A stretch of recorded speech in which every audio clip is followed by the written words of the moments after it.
Chapter 1556. The black-robed emissary staggered to his feet and slowly walked out of the palace. At this time, Wu climbed out from the bottom of the pit in a sorry state. Looking at the black-robed emissary's back, he shouted, "Emissary, wait for me." "Stop." Wu's heart turned cold. He turned his head to look at Yi Hao, who had an unfriendly expression, and said with a smile, "Is there anything else? I just asked him to go back and pass a message. Why are you following me?" "This." Wu choked. "I will remember Lord Wu's deep friendship with me in the main hall." Yi Hao threw his right hand, and 10 flying swords shot out, piercing Wu's body 7 times. Looking at the corpse that fell to the ground with a loud bang, Yi Hao's expression was not so relaxed. Instead, there was a trace of solemnity. If today's matter was spread out, it would definitely cause a huge uproar. It would also give the Tianyuan Empire another terrifying opponent. On this day, Yi Hao killed the Tsang emissary 3 times. On this day, the Danzong Empire announced that they would advance and retreat together with the Tianyuan Empire. On this day, the Tsang Empire was furious. A long-planned plan finally began to take action. A few days later, in the extreme north of the ancient demons, there was a huge lake that was frozen all year round. In the center of the lake, there were 4 futons and a pot of boiling hot tea. There were many guards and soldiers scattered around the lake. The soldiers were holding spears and looking around cautiously. From time to time, there were some guards patrolling around. The security was very tight. Not long after, 2 people in white brocade robes and fox fur passed through the guards and came to the center of the lake. The man in the lead was wearing an imperial crown and a white dragon robe. Behind him was a young man in an ordinary white brocade robe. His behavior was cautious. The middle-aged man in the dragon robe casually sat on a futon. He rubbed his hands and said to the young man beside him, "It seems that we came early." The young man smiled as he took the steaming hot teapot from the surface of the lake. He took out 2 teacups and said, "Imperial Father, there are benefits to coming early." The middle-aged man took the teacup and felt the warmth in his palm. He smiled and said, "Yes, I came early. At least I have a mouthful of hot tea to drink." "Ha ha, Imperial Father's right." The young man held another cup of tea in his hand and agreed. At this moment, a burst of hearty laughter came from not far away. The 2 of them looked up at the same time and saw a middle-aged man wearing a crown and a light yellow dragon robe walking over with a young man wearing thin clothes. "Brother Bai, I was delayed by some matters and came a little late. Please don't blame me." "How could that be?" The middle-aged man in a white dragon robe tightened his fox fur coat and said with a smile, "Zer, pour tea for your uncle Tsang and Tianyu." "Yes." Everyone took their seats. Now that everyone was present, the 4 of them began their discussion. The 4 people who participated in the meeting were not simple. The middle-aged man in a white dragon robe was the emperor of the White God Empire, Bai Tiandi. The young man was his son, Bai Zhe, who was also the crown prince of the White God Empire. As for the other person wearing an imperial crown, he was the emperor of the Tsang Empire, Tsang Tiandi. Tsang Tiandi had also brought the heir of his empire, Tsang Tianyu, with him. Bai Tiandi took a sip of hot tea and asked with a smile, "I wonder what Brother Tsang thinks of the Dan sect empire?" Speaking of this, Tsang Tiandi was a little angry. Not long ago, only one of the 8 messengers he sent to Tianyuan came back alive. The rest were all dead. The messenger who came back alive told Tsang Tiandi what had happened. Tsang Tiandi was furious. He thought that Gu Sheng was too arrogant and the Dan sect empire was too presumptuous. This was clearly the territory of his Tsang Empire. Why did the Dan sect empire have to give orders? Bai Tiandi looked at Tsang Tiandi's angry face and understood. He said, "I heard about that matter. The Dan sect empire is really outrageous. No matter what, Tianyuan is still under Brother Tsang's jurisdiction. The Dan sect empire is really not putting you in their eyes."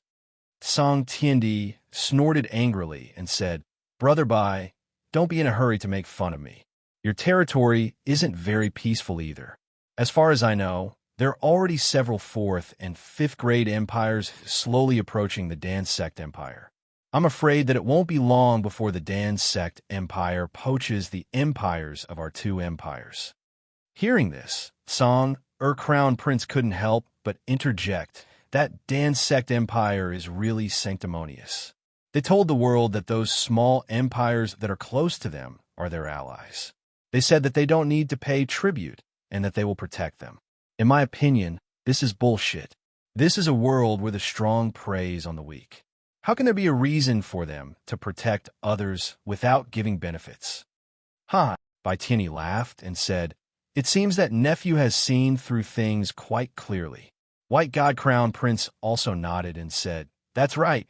The Dan sect empire is indeed very hypocritical." Oh, Song Tiandi glanced at him and probed, "How is it hypocritical? Nephew, tell me about it." White God Crown Prince smiled indifferently and shared his opinion. Right now, there are only 3 6th-grade empires in the ancient demon realm. In order to compete with us, the Dan sect empire offered such conditions to attract other small empires to attach themselves to them. After slowly eliminating our 2 empires, they will also nibble away at many small empires. At that time, the Dan sect empire will reveal its fangs. They will also turn the so-called allied empires into vassal states that we speak of. They will even ask the empires to pay tribute, constantly widening the gap between them and the other small empires. It will become a situation where the Dan sect empire dominates. Song Tiandi's eyes lit up. He laughed and said, "Not bad. Nephew, you have seen through some of the little tricks of the Dan sect empire clearly. That's why we are sitting here today." Baitindi continued, "Since the Dan sect empire wants to kick us out, why don't we make the first move and have them scram first?" Song Tiandi said thoughtfully, "Although the Dan sect empire doesn't have many powerhouses like us, they have many high-level alchemists. 90% of the alchemists in the ancient demon realm are from the Dan sect empire. If we really fight, these alchemists will definitely not refine pills for us. This is also the reason why the Dan sect empire is so confident." Baitindi sneered and said, "Rules are dead, people are alive. These are all living people. Since they can be used by the Dan sect empire, why can't they be used by us?" Song Tiandi asked, "Are you referring to that plan?" "Of course." Baitindi put down the teacup in his hand and said with a smile, "After preparing for so long, it's time to take it out. Moreover, I really hate the Dan sect empire." Hee hee. Song Tiandi laughed sinisterly and said, "Me too. It just so happens that the Dan sect empire has a 1,000-man team under your jurisdiction. Why don't we give Gu Sheng and the Dan sect empire a greeting gift first?" Baitindi's eyes flashed fiercely. Chapter 1557. Great. Blue Sky Emperor and White Sky Emperor agreed and smiled. "That's exactly what I want." Then, the two of them looked at their successors and were prepared to hand this matter over to them. Green Mountain Empire, Palace. Qin Yunji held a scroll in his hand and kept walking around Spirit Emperor's palace. He looked really anxious. Suddenly, the palace door opened and a maid walked out. She said respectfully, "Qing Zhuhua, Her Majesty is awake. You can enter now." "Okay." Qing Yunji nodded and walked in. Spirit Emperor had already woken up and was sitting on the bed. She held her forehead and suddenly asked, "How long have I been unconscious?" Qing Yunji stood to the side and said, "We found you in the Imperial Garden. It has been 10 days since you fainted. During this time, I have been helping you with the administrative matters. Now that you are awake, I will move the administrative matters to your palace after 2 days of rest." "Thank you, Qing Zhuhua." Spirit Emperor was still a little dizzy. She only remembered that she almost died in the hands of that white shadow. As for what happened in between and why she didn't die, she really couldn't remember. Qing Yunji said carefully, "Your Majesty, when you were unconscious, 2 big things happened." "What?" "Take a look at this." Qing Yunji handed over a white scroll. Spirit Emperor took a look and her expression changed. "What is this?" "Song, our Empire's request for Tianyuan to submit. Be ****starred." Spirit Emperor roared in rage and threw the scroll on the ground. She said furiously. Song Tian Emperor didn't agree to this. This is different from our agreement. Spirit Emperor looked at Qing Yunji and asked, Then Yi Hao agreed? No. Qing Yunji shook his head and told Spirit Emperor everything that happened in Tianyuan. Spirit Emperor was half happy and half worried. In the end, she sighed, Hayes, this is probably the best result. With Pill Sect Empire's protection, it is better than facing Tsang or alone. Yes, Qing Yunji agreed. And the second thing? The second matter is also related to the Tsang or Empire. The higher-ups have issued an order saying that they want to establish the headquarters of the Emperor Medicine Pavilion in the capital cities of the various empires. They want our empires to cooperate fully, and after the headquarters are established, they want us to establish branches in the various major cities. What do you mean? The spirit monarch didn't understand. Why do you want to establish this Imperial Medicine Pavilion? Qing Yunji said softly. Yuan Mu received news that not only did the Tsang Empire and its vassal states want to establish the Emperor Drug Pavilion, the White God Empire is also doing the same. I suspect, you mean? Spirit Emperor looked at him. That's right. Qing Yunji nodded and asked, I don't know what to do, so I came to ask you. The Spirit Emperor stood up. After thinking for a while, he replied, We can't afford to offend either side. I'll leave this matter to you. Cooperate with those who need to cooperate, and appease those who need to be appeased. Grasp this well. We only need to focus on developing ourselves. When we're truly strong, we won't have to care about anyone's attitude. Yes. Qing Yunji accepted the order and left. Spirit Emperor sensed his cultivation and was stunned. Falling Sky District, Yuan Manor. In the study, the blind Yuan Mu was reading a book with great interest. Suddenly, a figure appeared in front of him. What is it? Fan Yu looked at Yuan Mu and asked, When can we go back? I heard that the situation there isn't good. Yuan Mu turned a page and said plainly, When the time comes, we'll naturally go back. Then when will it be time? Fan Yu asked. Yuan Mu put down the book. As if he could see Fan Yu kneeling there, he said to him, Are you very free recently? Do you have news about Yi Hao? What happened in the ancient demon region? Fan Yu lowered his head and said, There is news about Yi Hao, but it's neither good nor bad. Let's hear it. After hearing this, Yuan Mu fell into deep thought and muttered, This Gu Sheng isn't simple. If he's really willing to teach Yi Hao's future alchemy might not be any worse than his. That Gu Sheng is really willing to teach? Fan Yu was doubtful. When he was in the Chaos Realm, he heard many rumors about Gu Sheng, but they were all bad ones. Who knows? Yuan Mu shrugged and said, Continue to keep an eye on him. Understood. Is there anything else? Fan Yu was a bit hesitant, but he still said, Recently, I heard that the White God Empire and Tsang Empire are jointly establishing an Imperial Medicine Pavilion. They say they want to take in all the alchemists in the world. Imperial Medicine Pavilion? Yuan Mu tapped the table and smiled. It seems that these two can't tolerate the Pill Sect. I'm afraid this matter will drag Yi Hao into it. It's good that he's involved. Yuan Mu picked up the book and said, Just treat it as an experience. If he can't even pass this hurdle, then going to the Chaos Realm in the future will be useless. Fan Yu saw that Yuan Mu had no intention of saying anything else, so he left. Tianyuan Empire, Imperial Garden. Ever since Old Gu announced that the Tianyuan Empire had become an ally of the Pill Sect Empire, he had been living in the palace. On one hand, he wanted to supervise the construction of the Pill Sect's branch. On the other hand, he could guide Yi Hao in alchemy at any time. Recently, Yi Hao had been having a headache about how to refine mid-fifth grade pills, so he arranged to meet Old Gu in the Imperial Garden to ask him about alchemy. On this day, the two sat down in a pavilion in the Imperial Garden. Before long, Gu Himo hurried to Old Gu's side and whispered something in his ear. Old Gu's expression turned solemn, and he got up to leave. Yi Hao was puzzled. Master, what happened? Old Gu calmed himself down and said, The 1,000-man team my Pill Sect Empire sent to the Tianyuan Empire met with an accident in the Sealed Mountain Empire. I have to rush over and take a look. During this time, stay in the palace and don't go anywhere. Wait for me to return. Without waiting for Yi Hao to speak, Old Gu and Gu Mo left. Sealed Mountain Empire?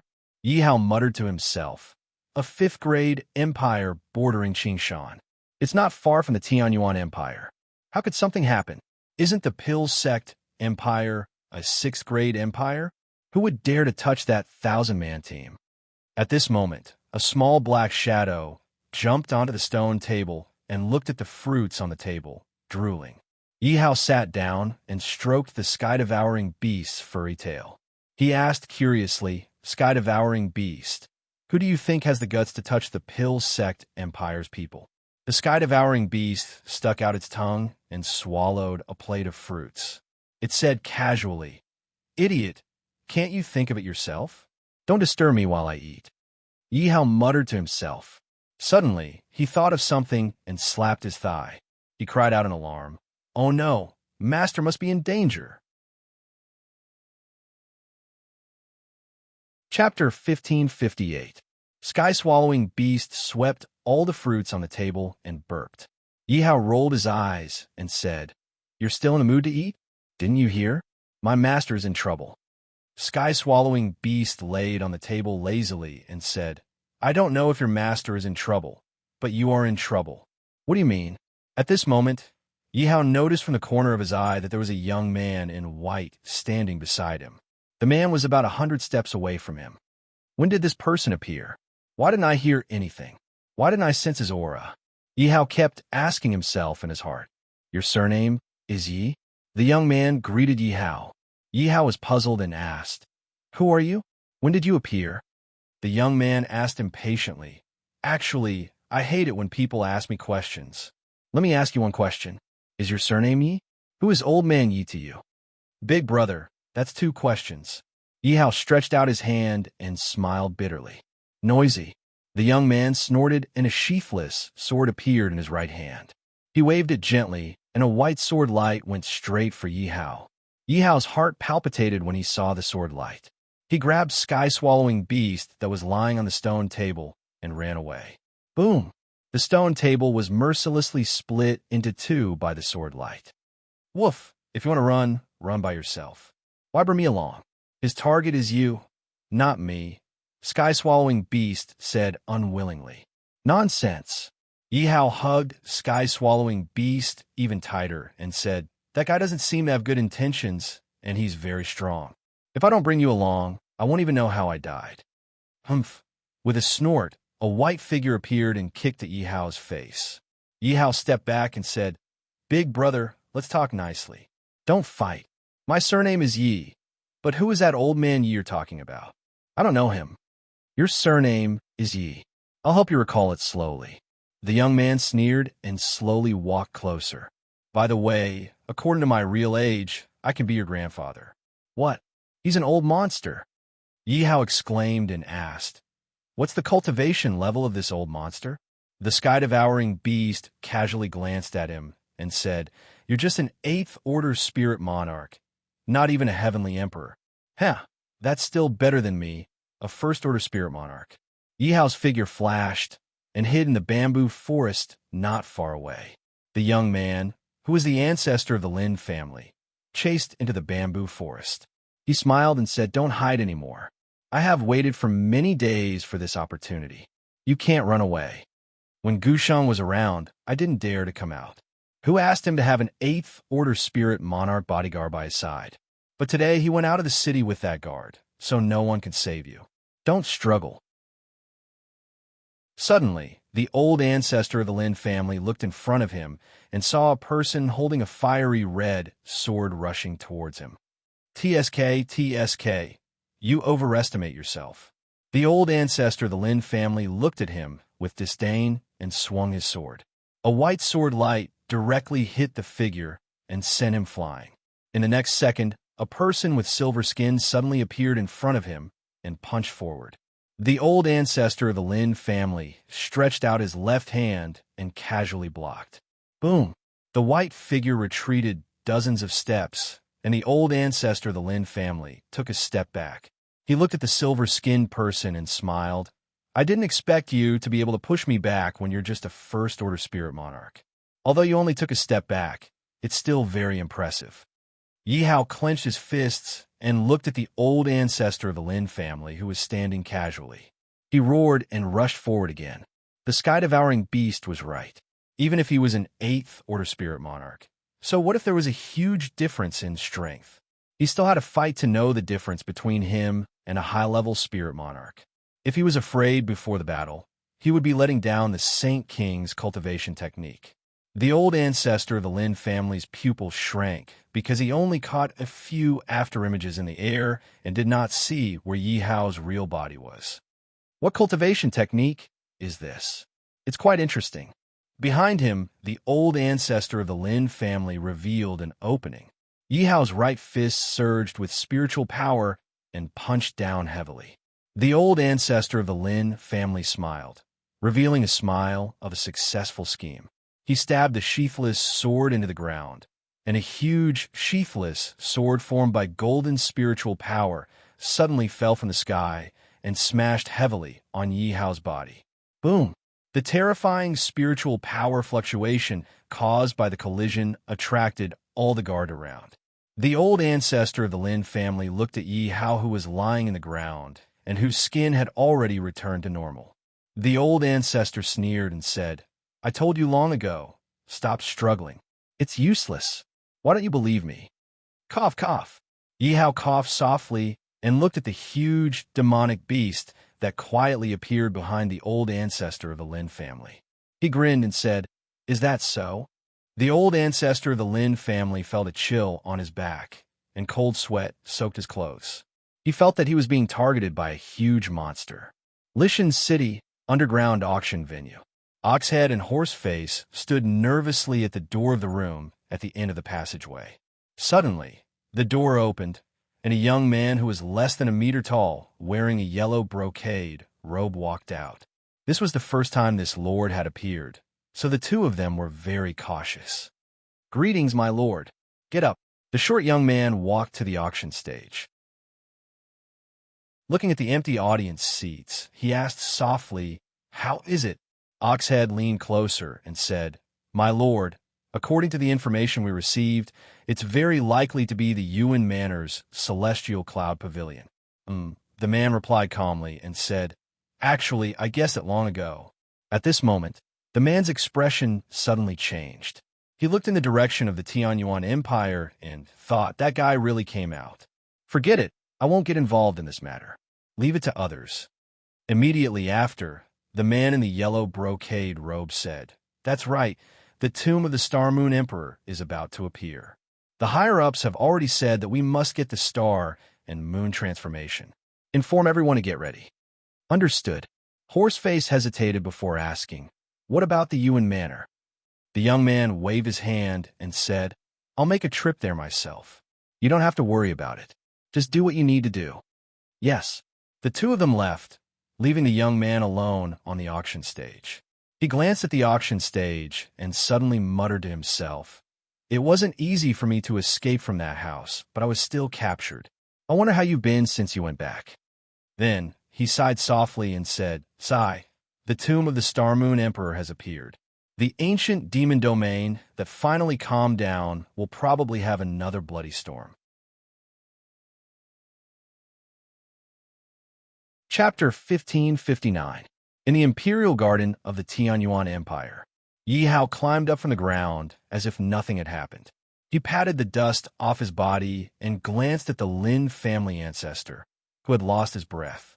At this moment, many soldiers came from all directions and surrounded the Lin family's patriarch. The leader was Wei Dinghua. Wei Dinghua came to Yi Hao and knelt down. "Your Majesty, please forgive me for coming too late." "It's all right. Get up." Yi Hao waved his hand casually. "Thank you, Your Majesty." Yi Hao waved his hand and the sky-devouring beast climbed onto Yi Hao's shoulder. It walked to the young man and smiled. "So, do you still want to kill me now?" "Umph." The Lin family ancestor snorted. "I never wanted to kill you." Yi Hao looked at him with some amusement and asked, "Then why did you look like you had a deep grudge and beat me up as soon as you came up?" "Wait." The Lin family ancestor seemed to have thought of something and asked, "Are you the emperor of the Tianyuan Empire?" "Yes." It was Yi Hao's turn to be puzzled. He looked at him and asked, You don't know my identity? The Lin family ancestor was silent. Yi Hao thought carefully and muttered to himself, descendant of the Yi family? Interesting. Yi Hao waved his hand and ordered his men to lock up this young man who was old enough to be his grandfather. Then he walked out of the bamboo forest. He first went to Yin Xin's room. After getting permission, he walked in. Brother Yi Hao, Yin Xin, who was cultivating with her eyes closed, was very happy to see Yi Hao. Since the invasion of the Yulin Empire, the two of them had not been alone together and had not spoken much. So, when she saw Yi Hao, she was very excited. Yi Hao chatted with Yin Xin for a while, and then left after staying with her for 4 hours. Then, Yi Hao went to find San Yang. At this time, San Yang was discussing with Zhou Dong and the others about strengthening the security of the palace. Yi Hao called San Yang away, and the two of them went to the garden. He said, "You've worked hard recently." "Not all." San Yang smiled. Looking at the man before her, she felt an indescribable joy. After chatting with San Yang for 4 hours, Yi Hao left and went to Yi Yi's room. Yi Hao saw Hong Yin standing at the door of the room and asked with a smile, "Third brother Hong, is Yi inside?" "Yes, brother Sangao." Hong Yin subconsciously said this sentence directly. At that time in the Earth-Lung mountain range, the two of them could be said to have gone through life and death together. The kindness between them was very deep. Therefore, when he saw Yi Hao, Hong Yin still subconsciously called out the words "three tall brothers." "All right, I have something to say to her." "All right." Yi Hao looked at Hong Yin's blurry back and pushed the door open. At this time, Yi had already heard the sound at the door. She had already stood up and said to Yi Hao, "Greetings, Your Majesty." No need for formalities. Yi Hao helped Yi up, and the two of them sat down. Yi Hao said carelessly, "I just caught someone." "Oh, who?" Yi stretched out her delicate hands and began to make tea. "A person whose real age is old enough to be my grandfather, but whose face is as young as mine." Yi's hands trembled as she held the teapot. She pretended not to care and smiled. "Oh, there's such a person in the world, and such a miraculous thing. How did he not look old?" "Yes." Yi Hao saw the scene of Yi's trembling hands, but did not expose her. He smiled and said, "I was also very curious, so I asked him. Do you know what he said?" "What did he say?" "Old man Yi." Yi Hao told Yi the name that person told Yi. Yi was stunned. She did not even realize that the tea had already spilled out of the teacup. Yi Hao saw Yi lose her composure and had a guess.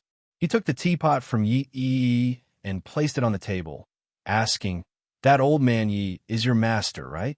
A bad memory appeared in Yi's mind. Seal Mountain Empire, Dualu Grand Canyon. On both sides of the canyon were mountain walls that were thousands of meters high. There was a natural river in the middle of the canyon. There was some empty space beside the river. Many people sat on the empty space, all of them frowning. This group was the alchemists and cultivators sent by the Pill Sect Empire to Tianyuan.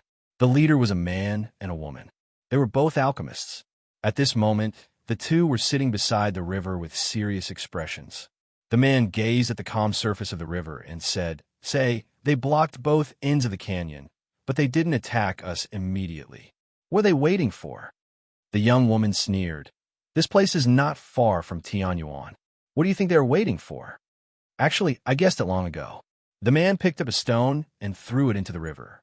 He looked at the splashing water and smiled. "These people can't hold back anymore. You're not worried about our safety at all? At least not now. We're bait. They won't attack us until the fish takes the bait." The young woman sighed. "Looks like the 100 years of peace is about to be broken." The man got up and smiled. "So be it. There will be a battle sooner or later." On one side of the canyon, halfway up the mountain, there were two young men standing proudly, coldly looking at the 1,000-man team at the bottom of the canyon. The young man in yellow brocade said, "I heard the two leaders of this group are the direct disciples of the Pill Sect Master. They are rank 5 alchemists at such a young age."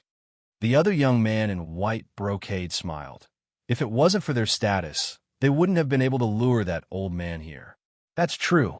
At this time, a soldier in golden armor came behind them.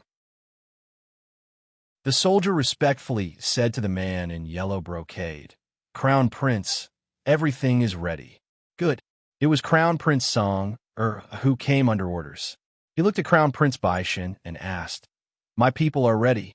When will that old man arrive?" Crown Prince Baishan looked at the sky and smiled. "Don't worry, he'll be here soon. I can't wait. That old man is not simple." "I know." Crown Prince Song, stood with his hand behind his back and said, "I don't want to take his life, but I want him to suffer a little. I want him to know that the Pill Sect Empire doesn't have the final say in the ancient demon realm." As soon as his voice fell, a loud noise came from the right side of the canyon. The two crown princes' eyes narrowed at the same time, and they said in a deep voice, "They're here." The 1,000 people at the bottom of the canyon looked at the two figures rushing over with tears in their eyes. When the old man and the guard arrived in front of them, everyone knelt down.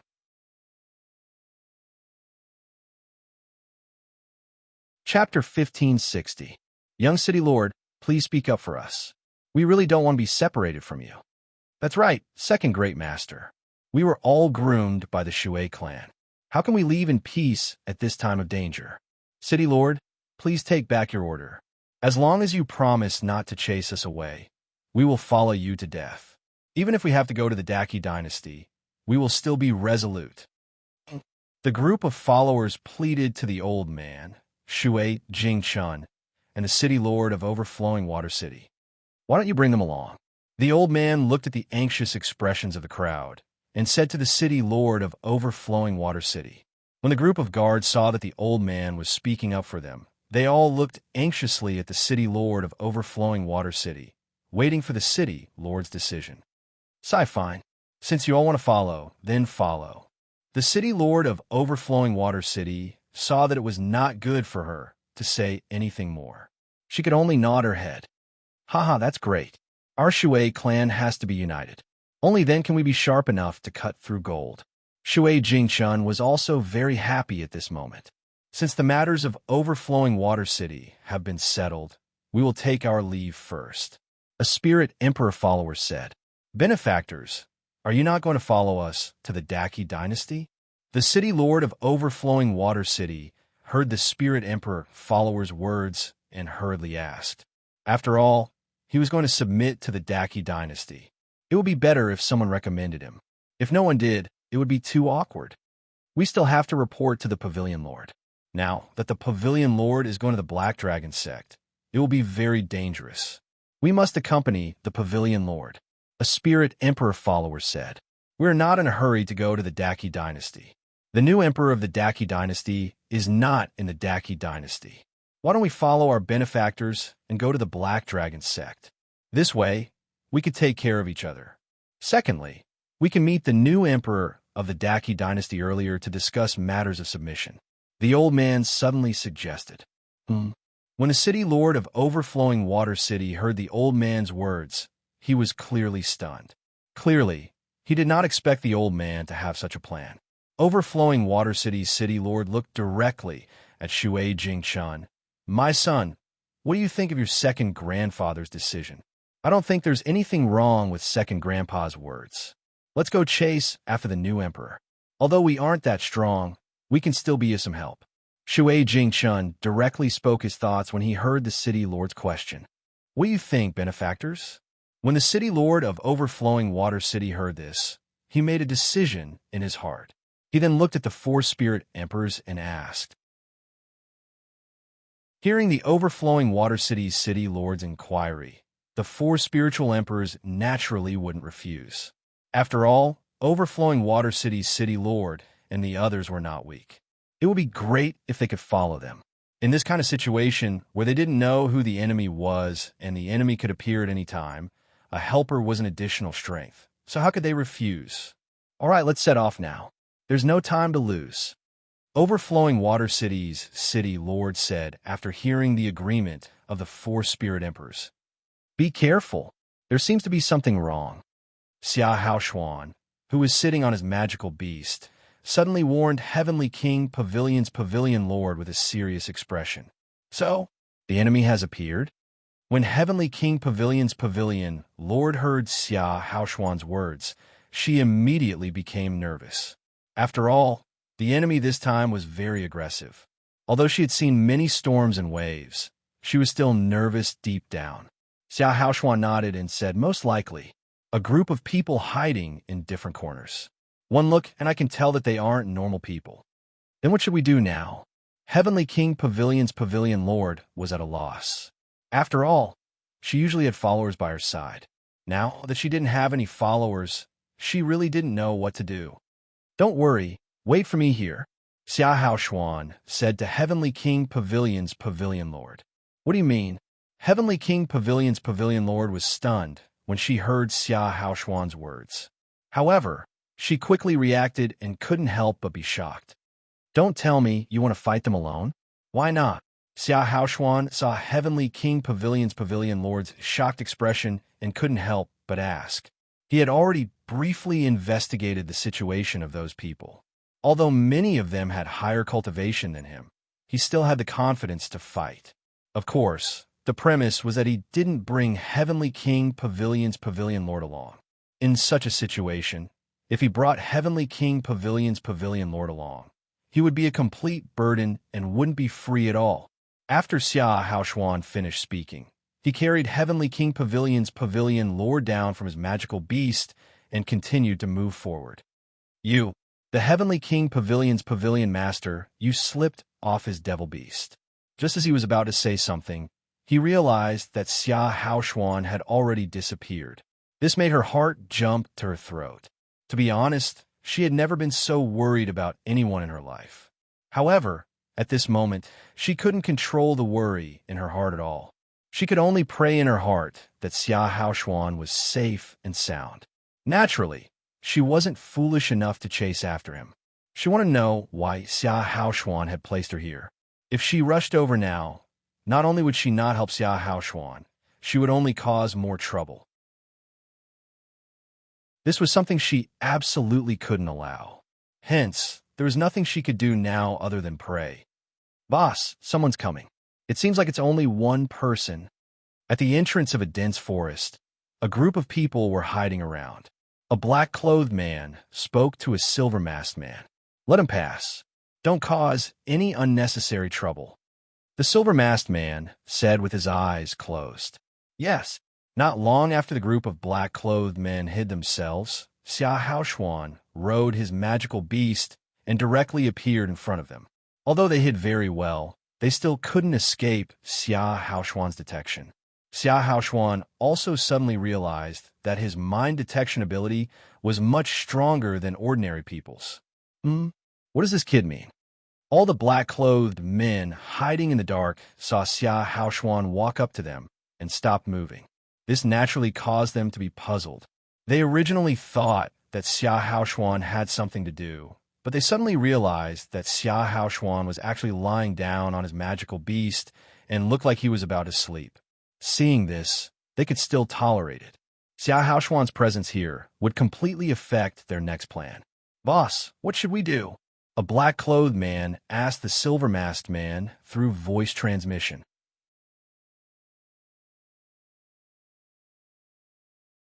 Chapter 1562. On the mountain wall, the two crown princes of the 6th rank empire were curious. Crown Prince Song Air looked at Gugu, who was brimming with spirit energy, and laughed. "Is this the power of the spirit gathering array?" It actually raised an old man without any spirit energy to the spirit heaven emperor realm. How terrifying! The white god crown prince continued. However, not everyone has the fortune to enjoy it. If one doesn't have a special physique, they won't be able to absorb so much spirit energy. Ordinary people will only explode and die if they use this array. Haha, that's true.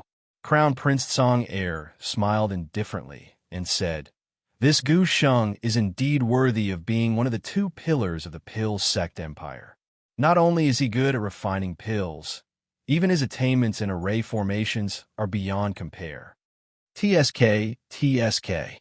The white god crown prince held his forehead and said with a headache, "It's a bit of a headache to be enemies with such a person. After all, he seems to be the only 7th rank spirit array master in the entire ancient demon realm." Below the canyon, a terrifying wave of spirit energy came. Gugu, who had finished accumulating his energy, charged forward and collided with one of the four monsters of the Heavenly Emperor. The two of them were so fast that everyone could only see after images. Then, they heard a loud bang from the side of the mountain. After Gugu hugged the electric monster and slammed into the mountain wall, the two of them began a close combat. Not far away, Gumo looked at Gugu, who was filled with spirit energy, with a solemn expression. He knew that this method of increasing his battle strength in a short period of time could not last long. Once the time was up, Gugu would be in danger. Thinking of this, Gumo's attacks became faster and faster. He only wanted to defeat the remaining 3 monsters in a short period of time. However, these 3 people were not easy to deal with. Although their cultivations were not as good as his, their cooperation was very good. They were often able to unleash attacks that surpassed the Spirit Heaven Emperor. After the electric monster was held back by Gugu, the others heaved a sigh of relief. However, there were only 500 people left in this 1,000-man team. Yusheng looked at the battle in the distance and said loudly, "Everyone, come to my side. Let's go first." Following which, the people who survived the battle gathered behind Yusheng. Yusheng and Yushu looked at each other and left with the others. It was not that they wanted to leave Gugu, but Gugu asked them to do so. At this time, the incense stick at the waist of the mountain had already burned 4/5. The gift that the 2 empires had given to the Pill Sect Empire was about to be used up. In the dungeons of the Tianyuan Empire, Yihao looked at the frail figure at the door and asked, "What is a curse?" Yi, who was at the door of the cell, suppressed her disgust and walked in. She explained, "I also heard from my master that the so-called curse is brought about by some mysterious treasures in some forbidden places. Simply put, if someone takes away a treasure from a forbidden place, then the curse on the treasure will be transferred to the person who took it. That kind of thing is very terrifying. Once you touch it, you can't even shake it off. It will follow you for the rest of your life and torture you day and night, just like him." Yihao nodded and said, "I think I understand." Yi continued, "I've only heard about it from my master. I've never seen it before." Looking at him, this curse must have been with him for a long time. Yihao seemed to be deep in thought. Yi remained silent. The sky-swallowing beast continued to sleep. This continued for 2 hours before the terrifying black gas quietly retracted back into the Lin family's patriarch's back. His face stopped rotting and gradually returned to normal. The tragic cries also finally stopped. Huff, huff, huff. Only the heavy breathing of the Lin family's patriarch could be heard in the cell. The 2 of them went forward. Before they could ask, the Lin family's patriarch spoke first. "I understand." "Huh?" Yihao was puzzled. Yi asked, "What do you understand?" The Lin family's patriarch raised his head and looked at the calm Yi. He said softly, "First, I want to apologize to you. Your master was indeed killed by me." "You bastard." Yi slapped the other side of the Lin family's patriarch's face. A clear palm print gradually appeared. This time, the Lin family's patriarch did not fly into a rage. Instead, he said very calmly, "I know you hate me, but I still have to say it. What's there to say? I'm going to kill you." Yihao grabbed Yi's raised hand and looked at the old man, who had just experienced great torture. He smiled and said, "Don't be in such a hurry. It won't be too late for you to do it after he finishes speaking." Yi calmed down and withdrew her hand. She acquiesced to Yihao's suggestion. The Lin family's patriarch looked straight at her and said, "Although I was the one who killed your master, I'm not the real murderer. The mastermind is someone else." "What?" Yi was puzzled and said, "That's impossible. Back then, I clearly saw you kill my grandfather and steal that thing." "You don't believe me?" The Lin family's patriarch laughed self-deprecatingly and said, "You should believe me. If I really took that thing, I wouldn't be like this now. It's been 11 years, and I haven't seen that thing at all." Towards the end, the Lin family's patriarch's expression was a little crazy. Finally, he said in a tearful voice, "I've respected you for so many years and treated you as my big brother. I even did so many things for you. In the end, I realize that you've been lying to me and using me. Bastard. Yi looked at the old man, who had lost his composure and was even more puzzled. Yi Hao touched his chin and asked, "Speaking of which, what exactly is that thing?" Yi's expression was serious, and she didn't say anything. The Lin family's patriarch laughed crazily and said, "Haha, that thing is a one-of-a-kind treasure because it can resist all curses in the world." He's right. That thing can resist all curses in the world. Yi's expression was calm. At this moment, the Lin family's patriarch, who had already understood the cause and effect, suddenly regained his senses. He looked at Yi Hao and said seriously, "This old man has a request." Yi Hao was speechless and said, "An old fox like you actually has a request for me." The Lin family's patriarch kowtowed and said in a low voice, "I'm willing to submit. Your Majesty, please take me in." The two figures standing in front of the patriarch, one white and one black, looked at each other. They didn't know what the patriarch was up to. "What do you mean?" The Lin family's patriarch still didn't raise his head and said in a low voice, "I only ask that your Majesty spare my life, because there's something that I have to do. It's related to my master's death?" Yi blurted out, "It's also related to that treasure?" Yi Hao had an idea. "That's right. All right then, raise your head." Hearing this, the Lin family's patriarch raised his head and looked straight at Yi Hao.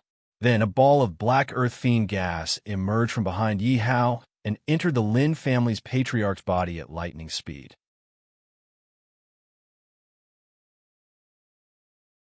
Chapter 1563. All right, you mind now. Yi Hao waved his hand, and the chains on the old ancestor's body fell to the ground. The Lin family's old ancestor, who suddenly felt relaxed, stood up and said respectfully, "Thank you, Your Majesty." Ding dong. Congratulations to the host for subduing an 8th Order Spirit Monarch powerhouse. The host is rewarded with a mid-5th grade medicinal pill. Yi Hao smiled and looked at the Lin family's old ancestor. "Now, can you tell me what happened that year, and what did you understand?" The Lin family's old ancestor smiled sadly and told the story of that year. 11 years ago, he and an imperial uncle of the Song, our empire, received news that the treasure they had been looking for was hidden in a small 3rd-grade empire near the Yueluan Empire. Therefore, Lin Maosheng, who was the head of the Lin family at that time, led the Lin family and the imperial uncle, who secretly went out to the small empire. After 3 months, they finally found the specific whereabouts of the treasure. The treasure was in the hands of an old man, surnamed Yi, who had a little girl with him. That day, they broke into the house where the old man lived. After finding the old man, they spent a lot of effort to kill the old man, but in the end, they returned empty-handed. Because they searched the whole house, they couldn't find the treasure, nor could they find the little girl beside the old man. "No, that's not right," Yi interrupted and recalled carefully. "The treasure was taken away because I was hiding under my master's bed at that time. I also saw a masked man walk in, lift the floor on the ground, and then walked into the secret underground room. It didn't take long for that masked man to come up, although he didn't have anything in his hands. After you left, I went down and found that my master's treasure was gone. So, I was very sure that it was your people who took it." The Lin family's old ancestor's face became a little distorted, and he said angrily, "That masked man was the imperial uncle.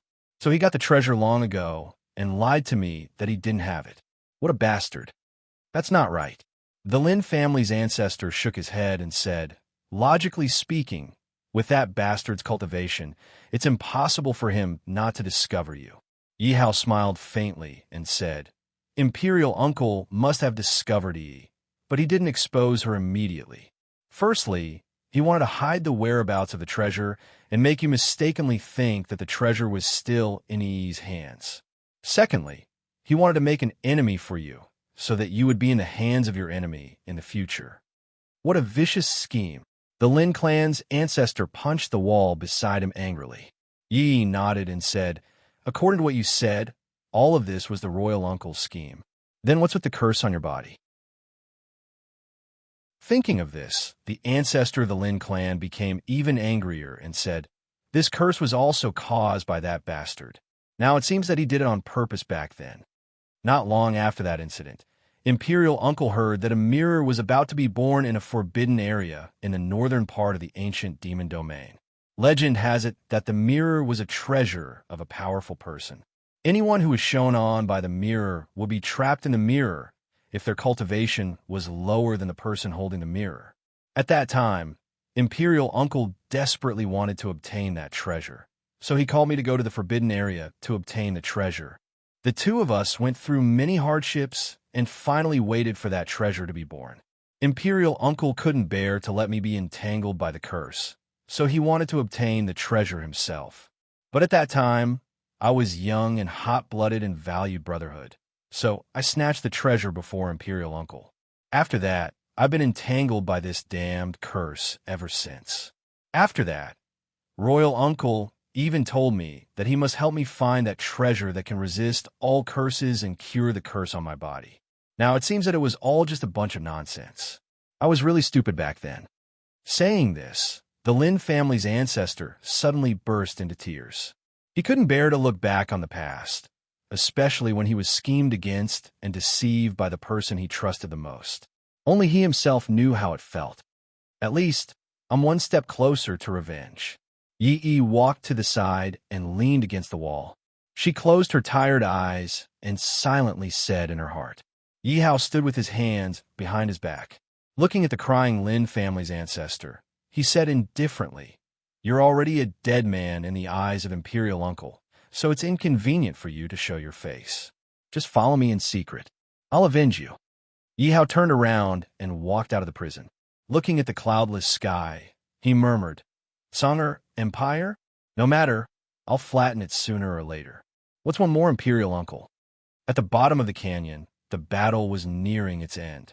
The four monsters of Sky Emperor each took a step back and stood in one place, distancing themselves from Guemo and Old Gu. Guemo roared. Just as he was about to rush out, Old Gu pulled him back and shook his head. "No need, they're already preparing to leave." Sure enough, as Old Gu said, the four monsters of Sky Emperor didn't continue to pester them after distancing themselves. Instead, they directly left the canyon.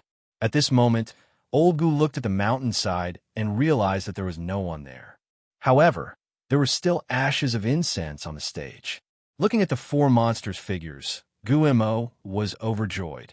He turned his head and realized that Old Gu's body had returned to normal.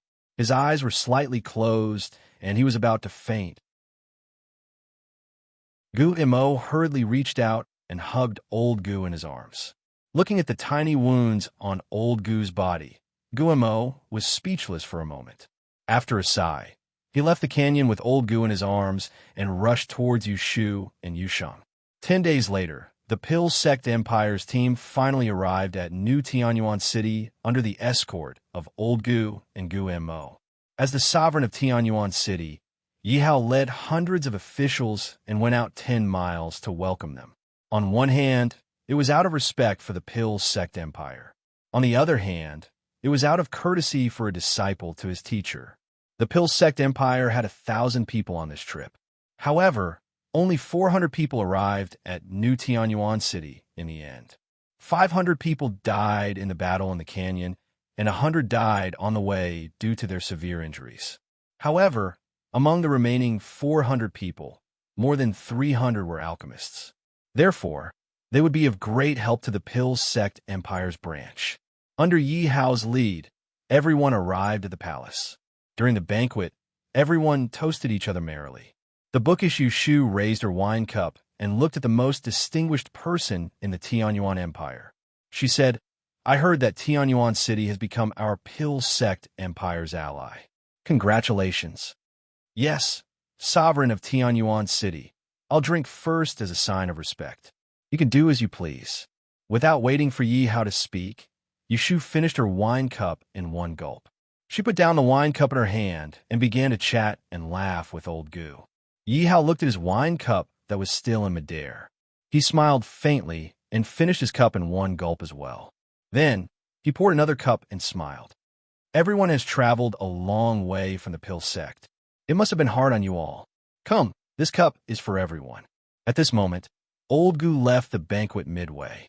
Therefore, no one from the Pill Sect Empire raised their cups in response. The atmosphere was a little awkward.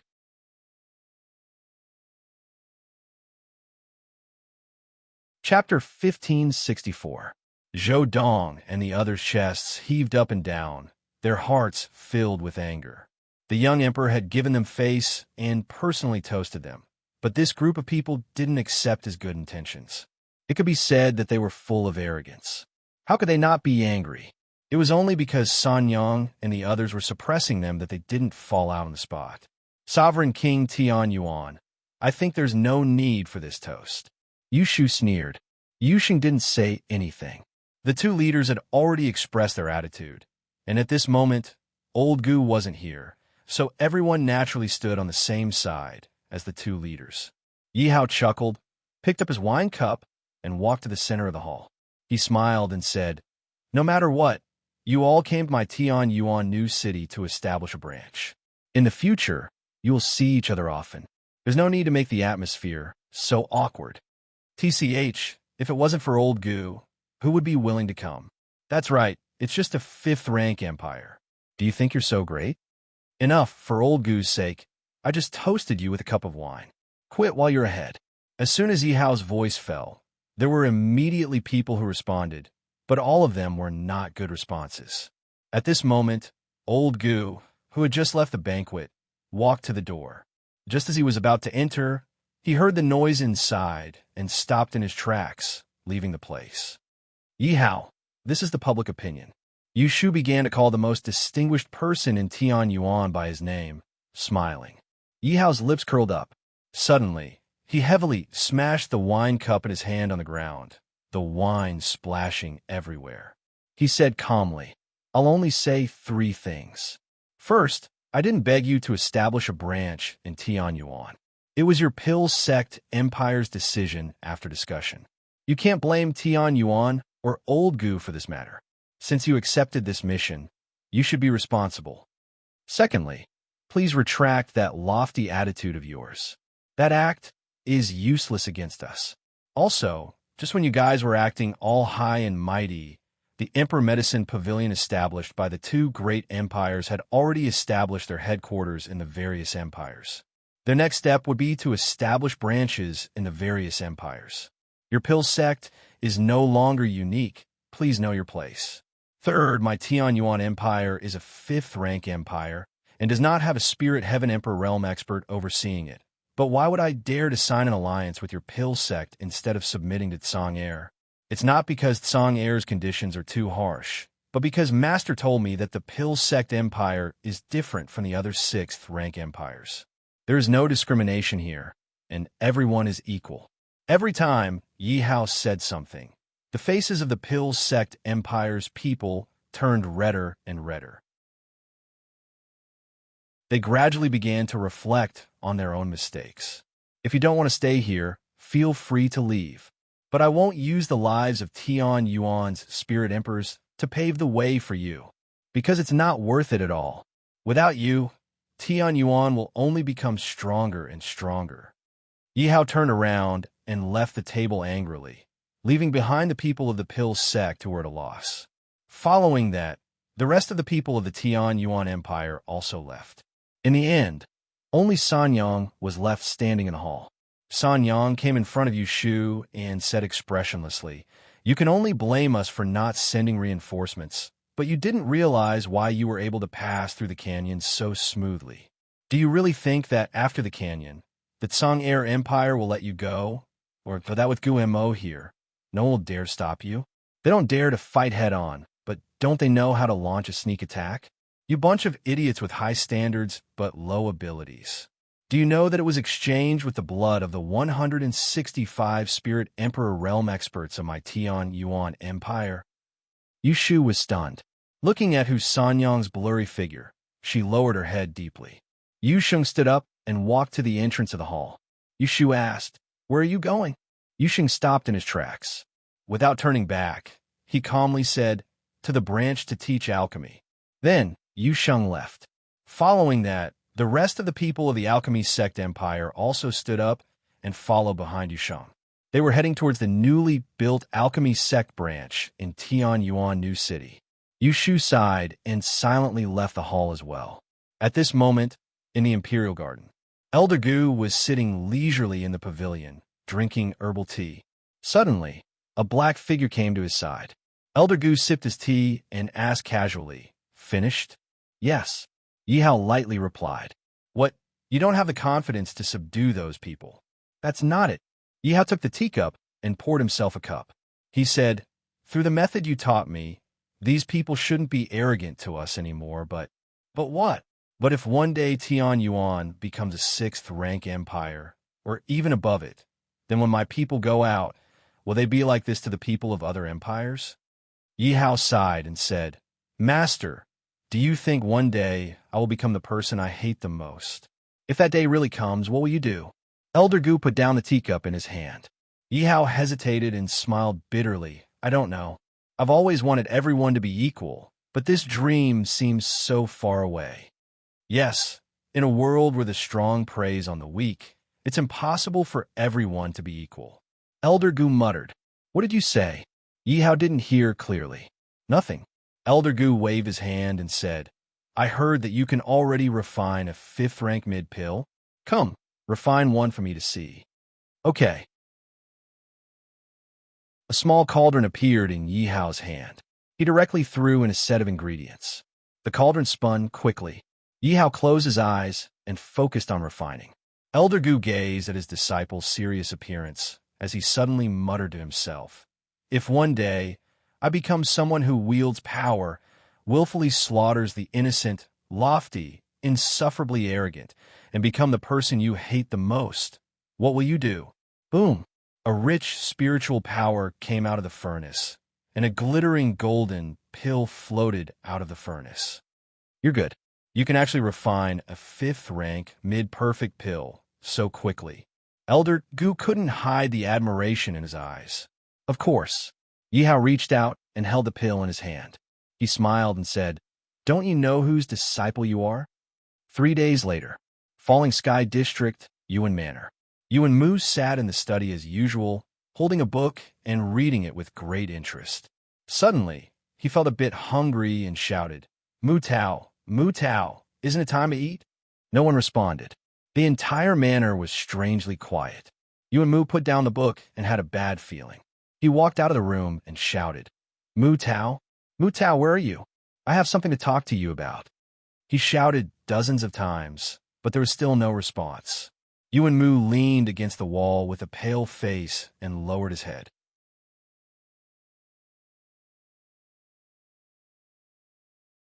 Chapter 1565. At this moment, a black figure appeared in front of Yuan Mu. Yuan Mu looked up and asked, "Where did Mu Tao go?" Fang Yu opened his mouth and said expressionlessly, "He left a letter, and I don't know where he went. Impossible." Yuan Mu grabbed Fang Yu's collar and roared, "Did he go back?" Fang Yu was silent. "Say something."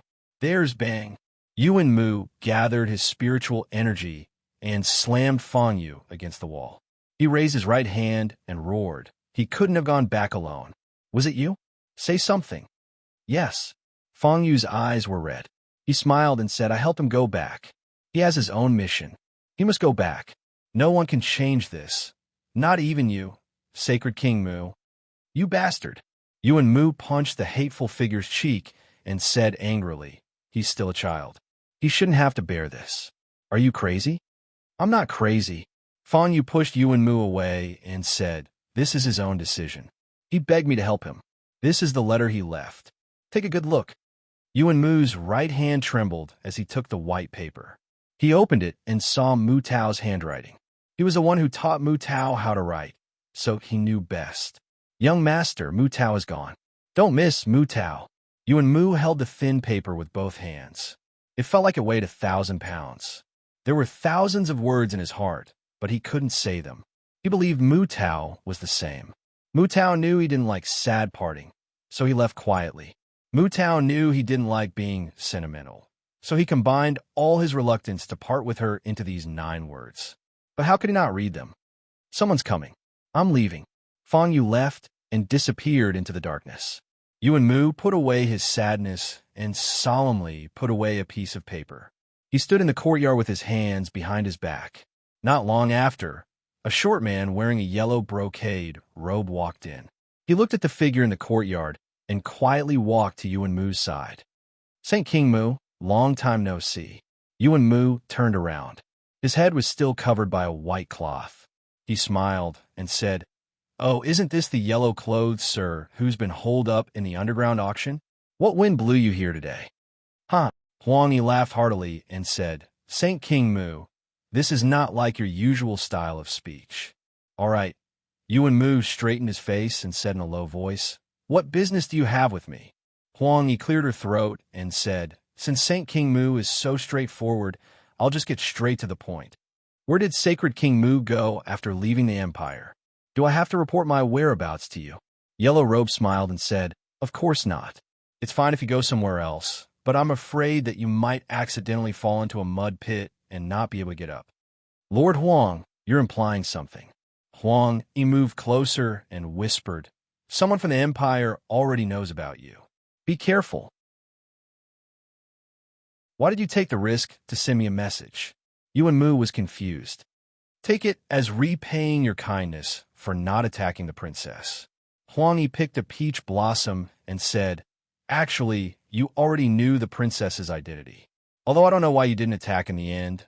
I, Huang Yi, am a person who distinguishes between kindness and hatred. This favor is reasonable." Yuan Mu turned around and looked at her with a half-smile. Distinguishing between kindness and hatred? If Huang Yi is so clear about kindness and hatred, shouldn't you have left the Empire long ago? Huang Yi turned around and said calmly, "Senior brother, I've already repaid what I owed Master in that battle. I don't owe him anything anymore." "Huh." Yuan Mu sneered and said, "Well said. You've indeed repaid it. In that case, there's no need for us to call each other brothers. You don't have to worry about my business. You can leave now." Yuan Mu chuckled and left the courtyard, heading for the study. Huang Yi looked at the familiar yet blurry figure and murmured, "Senior brother, take care of yourself. In 3 days, Xing Yue's tomb will appear. After this, you should leave. After all, you've already gotten involved with the remnants of that person. The Empire won't just sit by and watch." 3 days later, in the northern part of the ancient demon domain, a huge tomb suddenly appeared. Everyone said that it was the tomb of Xing Yue, Great Emperor. Xing Yue, Great Emperor, was a Saint King expert. He had many treasures and cultivation methods when he was alive. After his death, he took them all into the tomb, so this was a rare opportunity for everyone. If they could learn a peerless cultivation method in the tomb, they would definitely be able to stand out among the many young geniuses. At that time, it wouldn't be difficult for them to control the world and lie drunk on the knees of beauties. The entire ancient demon domain was swept by a hot wind of entering the tomb to search for cultivation methods. All the powerhouses below the Spirit Heaven Emperor and above the Spirit Emperor realm swarmed over. Why was it below the Spirit Heaven Emperor? It was because after the tomb appeared, a Spirit Heaven Emperor powerhouse wanted to find some opportunities. Unexpectedly, as soon as he came into contact with the tomb, his entire body turned into a pile of bones. Then, a cryptic voice was heard. Many Heavenly Emperor powerhouses began to analyze and finally came to the conclusion that those above the Spirit Heaven Emperor realm couldn't enter. As for why it was above the Spirit Emperor realm, it was naturally because Heavenly Emperors couldn't go. Then, the Spirit Heaven Emperor realm was definitely the strongest. What use would it be for a Spirit Emperor to go? Wouldn't it still be blasted to pieces? Now, the entire ancient demon domain's attention was attracted by the tomb of Xing Yue, Great Emperor. The situation of the 3 empires had eased a little, so Yi Hao was relieved to leave his rear to San Yang, Elder Gu, and the Lin family's ancestor. Therefore, Yi Hao, who was determined to learn the second half of the Star-Moon transformation, bid farewell to the people of Tian Yuan and rushed to the tomb of Xing Yue, Great Emperor, with the little dog on his shoulder. This time, he would definitely succeed in battle. In the south, a monk emitting golden light walked out of a dilapidated temple. With every step he took, golden light bloomed, spiritual power gushed, and the earth shook. In the west, a white-robed swordsman with disheveled hair flew on his sword with a wine pot in his hand. Wherever he passed, countless young girls looked sideways and swore to marry such a man. In the north, there was a small beggar who was walking with a broken bamboo stick. With just 3 knocks, he had already traveled a mile. With another knock, he had already traveled a few miles. In the east, a high-spirited young man sat on a big gourd flying in midair. He looked at the great scenery under his feet and couldn't help but shout, "Ancient demon domain, she a great emperor's tomb, wait for me. I do obeys and am coming."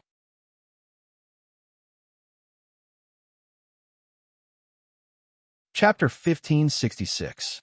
In the north of the ancient demon realm, there was a mountain called Mount Tai. Mount Tai was surrounded by water and stood alone. The trees on the mountain were lush, and clouds lingered around. Looking down from the top, the entire mountain range looked like a winding dragon. There were 4 stone doors in the 4 directions of Mount Tai. Beside each stone door, there were 2 stone lions. At this moment, there were many people standing in front of the 4 stone doors. They looked at the huge mountain range with greed. This was the place where the tomb of the Star Moon Emperor appeared. There were many peerless skills and treasures. If they were lucky enough to get 1 or 2 of them, it would not be a problem for them to dominate the ancient demon realm. What's wrong with this stone door? I've been here for 3 days, and there's no movement at all. You've been here for 3 days. I've been here for 10 days, and there's no movement at all. It can't be. The stone door won't open, right? What should we do? In front of the stone door in the south, many people were discussing. Suddenly, everyone felt the ground shaking. They looked over and saw a monk with golden light slowly approaching. "It's Monk Golden Light," someone in the crowd exclaimed. Everyone looked fearful and quickly distanced themselves from the stone door. Monk Jin Guang easily arrived in front of the stone door. He looked at the closed stone door and frowned. He raised his fist that was shining with golden light and smashed it heavily on the stone door. Bang! There was only a loud sound. Then Monk Golden Light retreated dozens of steps before stabilizing himself. He put down his fist and sat in front of the stone door, meditating silently. There was an open space around him, and no one dared to step forward. It was because this monk was too fierce. It had been more than a month since the tomb of the Star Moon Great Emperor had appeared in the world. Because of this, many geniuses had emerged in the ancient demon domain. It was unknown which busybody had compiled the names of these geniuses into a list, and that list was called the Heaven List. Monk Golden Light, who was sitting in front of the stone door, was not only listed in the list, but also ranked very high. He was ranked 2nd on the Heaven List. Some people were not convinced. They did not listen to this guy before. How did he suddenly occupy the 2nd position? So, they challenged Monk Golden Light. According to incomplete statistics, along the way, Monk Golden Light had received no less than 120 challenges. Without exception, all of the challengers had fallen under Monk Golden Light's golden fists. Monk Golden Light's fierce name spread far and wide. No one dared to question the authenticity of the Heaven List. Cheers suddenly came from the west gate of Mount Tai, because a white-robed swordsman came from the west on his sword. Wow, he's so handsome. That must be the white-robed swordsman.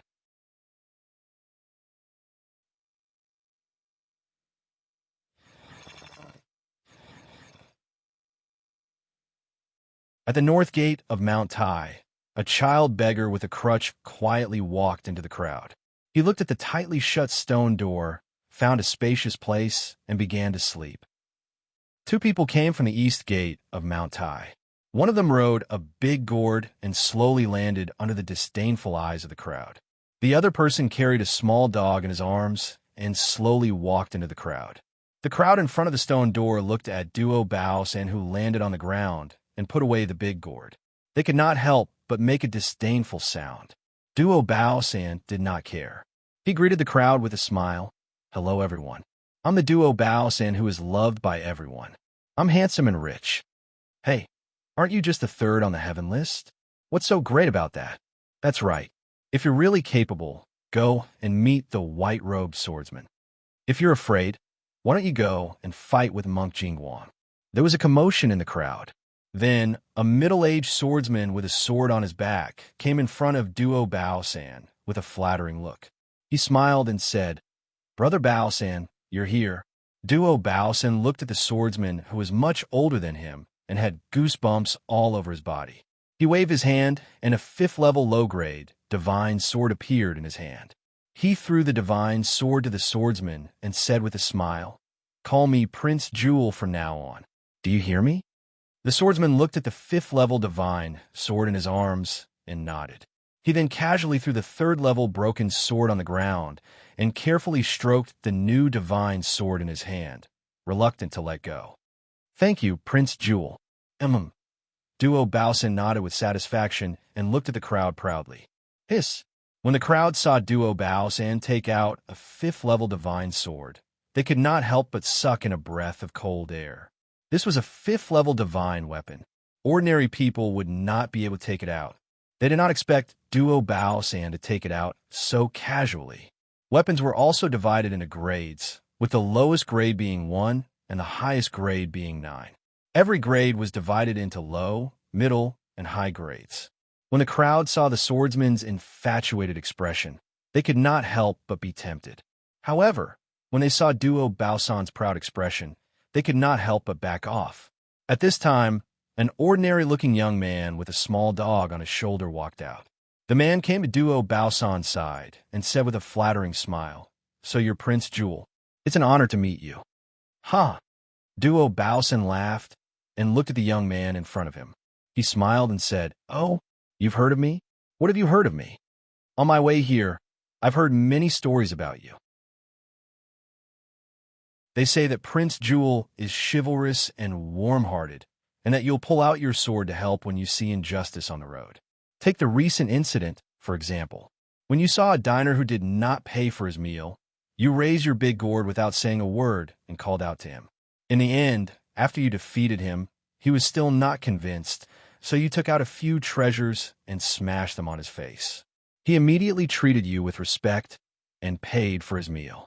It can be seen that you're a timely rain. You knew that he did not have money for his meal, so you gave him a few treasures and asked him to pay for his meal after he pawned them. TSK. Such a chivalrous person is rare, so I've heard of Prince Jewel's fame. Today, I'm honored to meet you. Ha ha ha.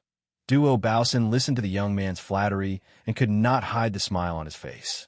The swordsman who had benefited from Duo Bao-san curled his lips and thought, "This guy is better at flattery than I am." The crowd became more and more disdainful. Duo Bao-san was in a good mood.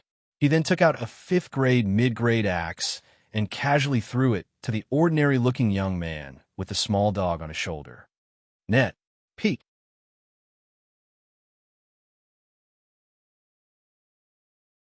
Chapter 1567. Wow. The crowd was in an uproar.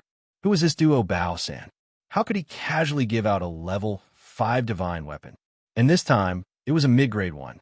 The swordsman looked at the shining axe and felt regret. If he had known that the longer he flattered, the higher the grade of the divine weapon he would get, he would have flattered more. The young man looked at the axe in his arms and was in a difficult position. Duo Bao-san smiled and asked, "What's wrong? Do you think the divine weapon I gave you is too low grade?" The young man shook his head and smiled. "That's not it. It's just that I don't use axes, so I won't use the axe you gave me. Isn't that a waste? This kid doesn't know what's good for him." "That's right. Even if you don't use it, you can sell it for a good price. Not to mention selling it. Even if you exchange it with someone else, it won't be bad." Behind him, there was a burst of whispers. The young man didn't care and continued. "Prince Jewel, can you give me a suitable treasure?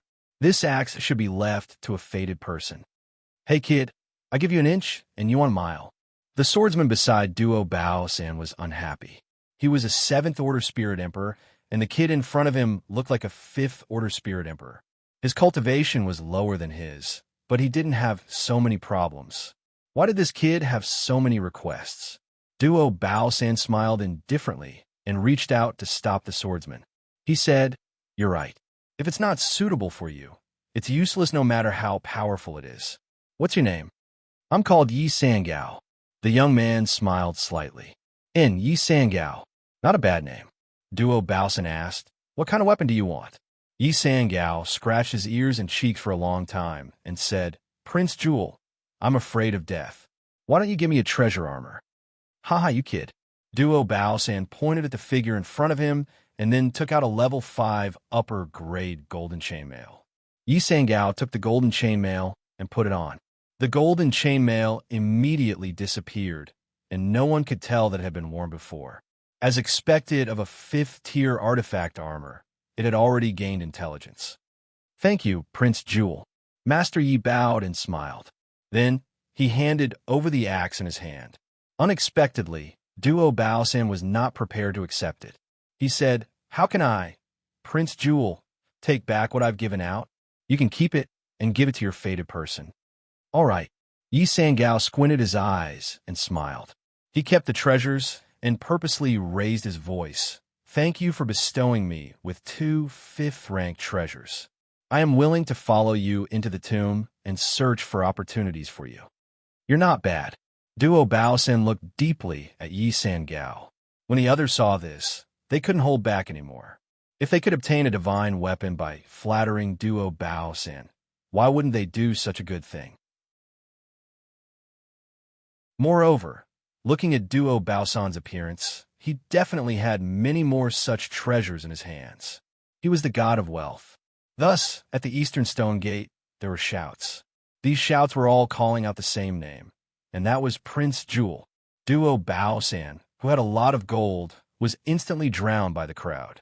Yi Sangao, who saw this scene, chuckled. He found a place where there was no one and sat down. Just as he sat down, the little dog on his shoulder jumped into his arms and said lazily, "I really don't understand. You already have a divine weapon like the Wu Dao sword. Why do you still need these useless external objects?" Yi Sangao leaned against the mountain wall behind him. His back felt the coldness of the mountain wall.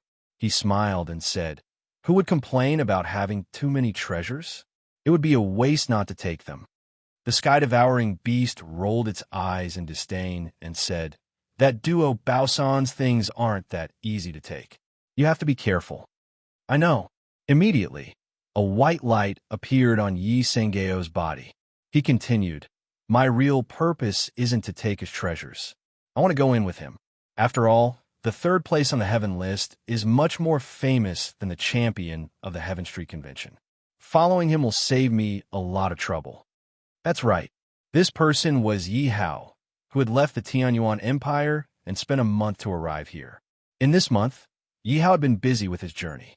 He had also begun to understand the second part of the star and moon transformation, the Forging Spirit chapter. His soul was already as big as a pond. It was 3 to 4 times stronger than ordinary people in the same realm. Speaking of realms, he had not neglected his cultivation in this month. He had already reached the 5th level of the Spirit Emperor realm from the 1st level. In addition to some of the medicinal pills rewarded by completing the side missions, there was also the contribution of the small world of the sky-devouring beast. The flow of time there was slower than the outside world. It was because of this that Yi Hao could make such great progress in a month.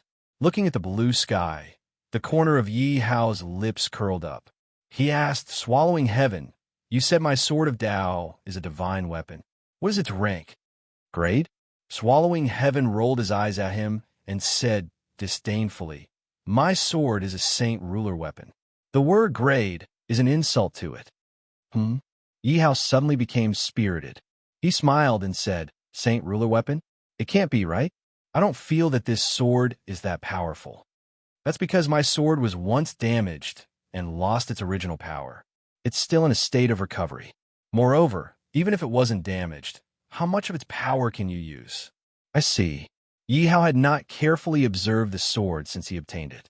After hearing swallowing heaven's words, he found that there were indeed many fine scars on the sword. Some are even damaged. He couldn't help but wonder what kind of attack could cause such damage to a saint ruler weapon. Then how can it be recovered? Simple kill. Yi Hao was puzzled. Swallowing heaven explained, "You should have seen others use this sword. Although it is a divine weapon, it is also an evil sword. Those who have not been recognized by this sword as their master will have their blood and energy constantly devoured by it, as long as they hold it. Otherwise, the wielder will not be able to use my sword's power. I see. With this explanation, Yi Hao immediately understood why the Emperor of Great Wu would be tortured to such a state by this sword. But then another question surfaced in his mind. Then why am I fine? This is the other situation I want to talk about. As long as the sword recognizes its owner, the wielder will not be harmed by the sword. Moreover, the wielder's eyes will turn crimson red. Thus, you will not be harmed, but your eyes will turn red. I understand. Yi Hao paused for a moment and then asked, but you just said that if I want this sword to return to its peak, I have to kill people? Is there any other way? Yes, and the effect is even better, but... Net. Vertex.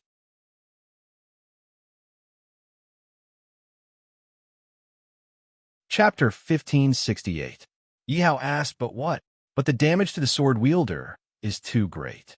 Tunshin recalled and said, there's another way, which is to use the sword wielder's essence blood to nourish it every day.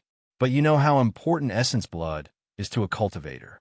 The more essence blood you lose, the shorter your lifespan. So I don't recommend you use it. After all, you don't have anything to replenish the essence blood you lose every day. Okay, I know. Yi Hao smiled faintly and put away my Dao sword. He said, there's no rush to repair my Dao sword.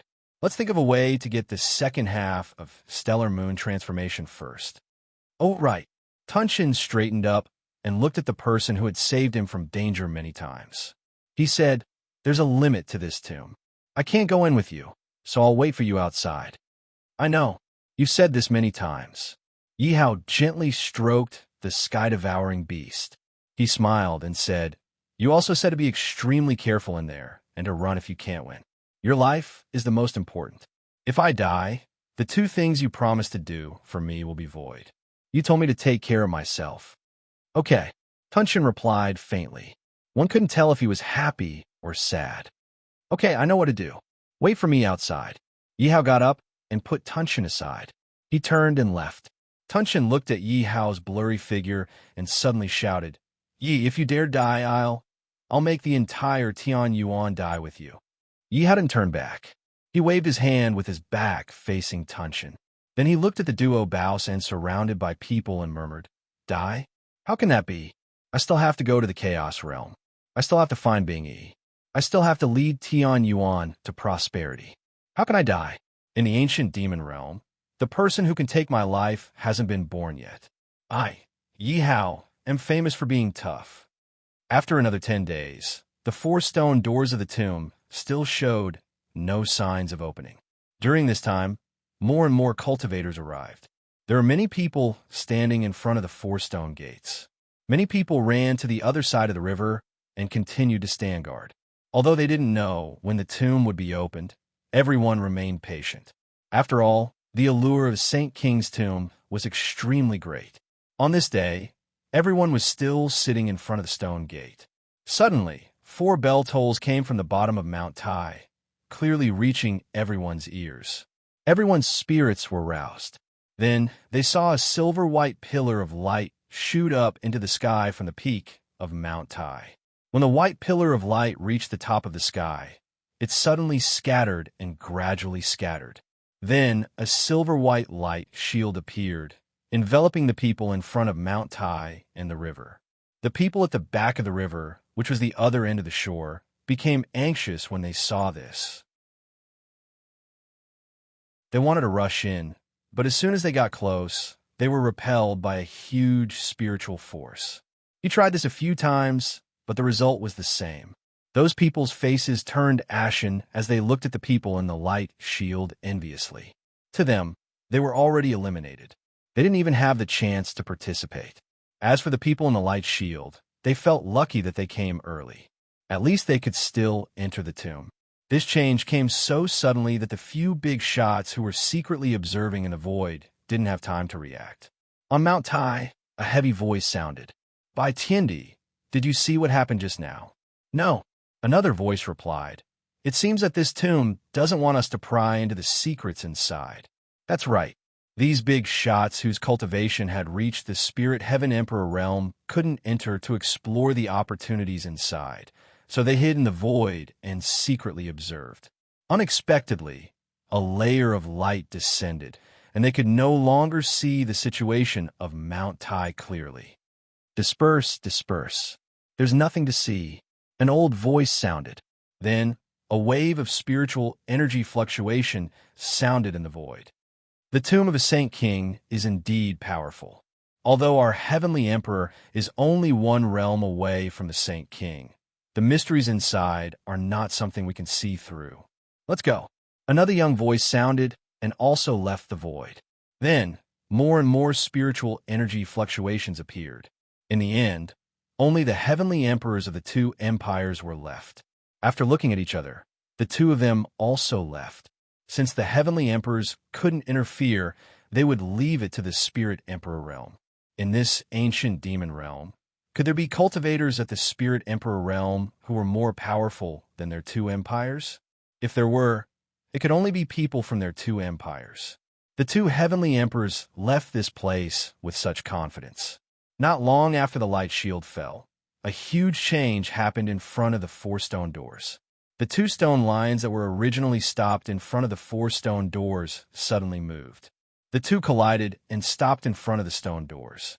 The stone lions blocked the way, and outsiders were not allowed to enter. What's the meaning of this? I don't understand. It's fine if the stone doors don't open, but why are these stone lions blocking the way? That's right. How should we do this? How can we enter? Everyone looked at the stone lions blocking the way, puzzled. Suddenly, a figure moved from the southern stone door. That figure was shining with a dazzling golden light.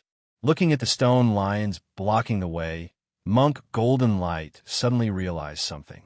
He suddenly stood up and walked toward the stone lions. When he was 2 steps away from the stone lions, he clenched his fists and his veins popped out. He placed his palms on the top of the stone lions and secretly exerted force. The golden light shone brightly. Then, everyone saw the 2 stone lions that collided with each other being pushed to the side by Monk Golden Light. Bang, bang. The 2 stone lions returned to their original positions. Rumble. The tightly shut southern stone door finally opened. Monk Golden Light looked at the darkness in the depths of the cave and walked inexpressionlessly. Everyone was stunned. What kind of natural divine strength was this? He actually pushed the 2 stone lions away. Some people who thought they were smart quickly reacted and wanted to go in with Monk Golden Light. However, just as he took a step, he suddenly felt that his entire body was locked by an abnormally terrifying aura. He couldn't move at all. When Monk Golden Light walked into the tomb, the stone doors suddenly closed. When the stone lions blocked the way again, the terrifying aura suddenly disappeared. Those whose clothes were soaked in cold sweat patted their chests with lingering fear. At this time, cheers came from the other stone doors, because there were also people who entered the tomb. However, they used the same method. In front of the eastern stone door, Yihao smacked his lips, because someone had just walked in. That person's cultivation was at the 9th level of the spirit monarch realm.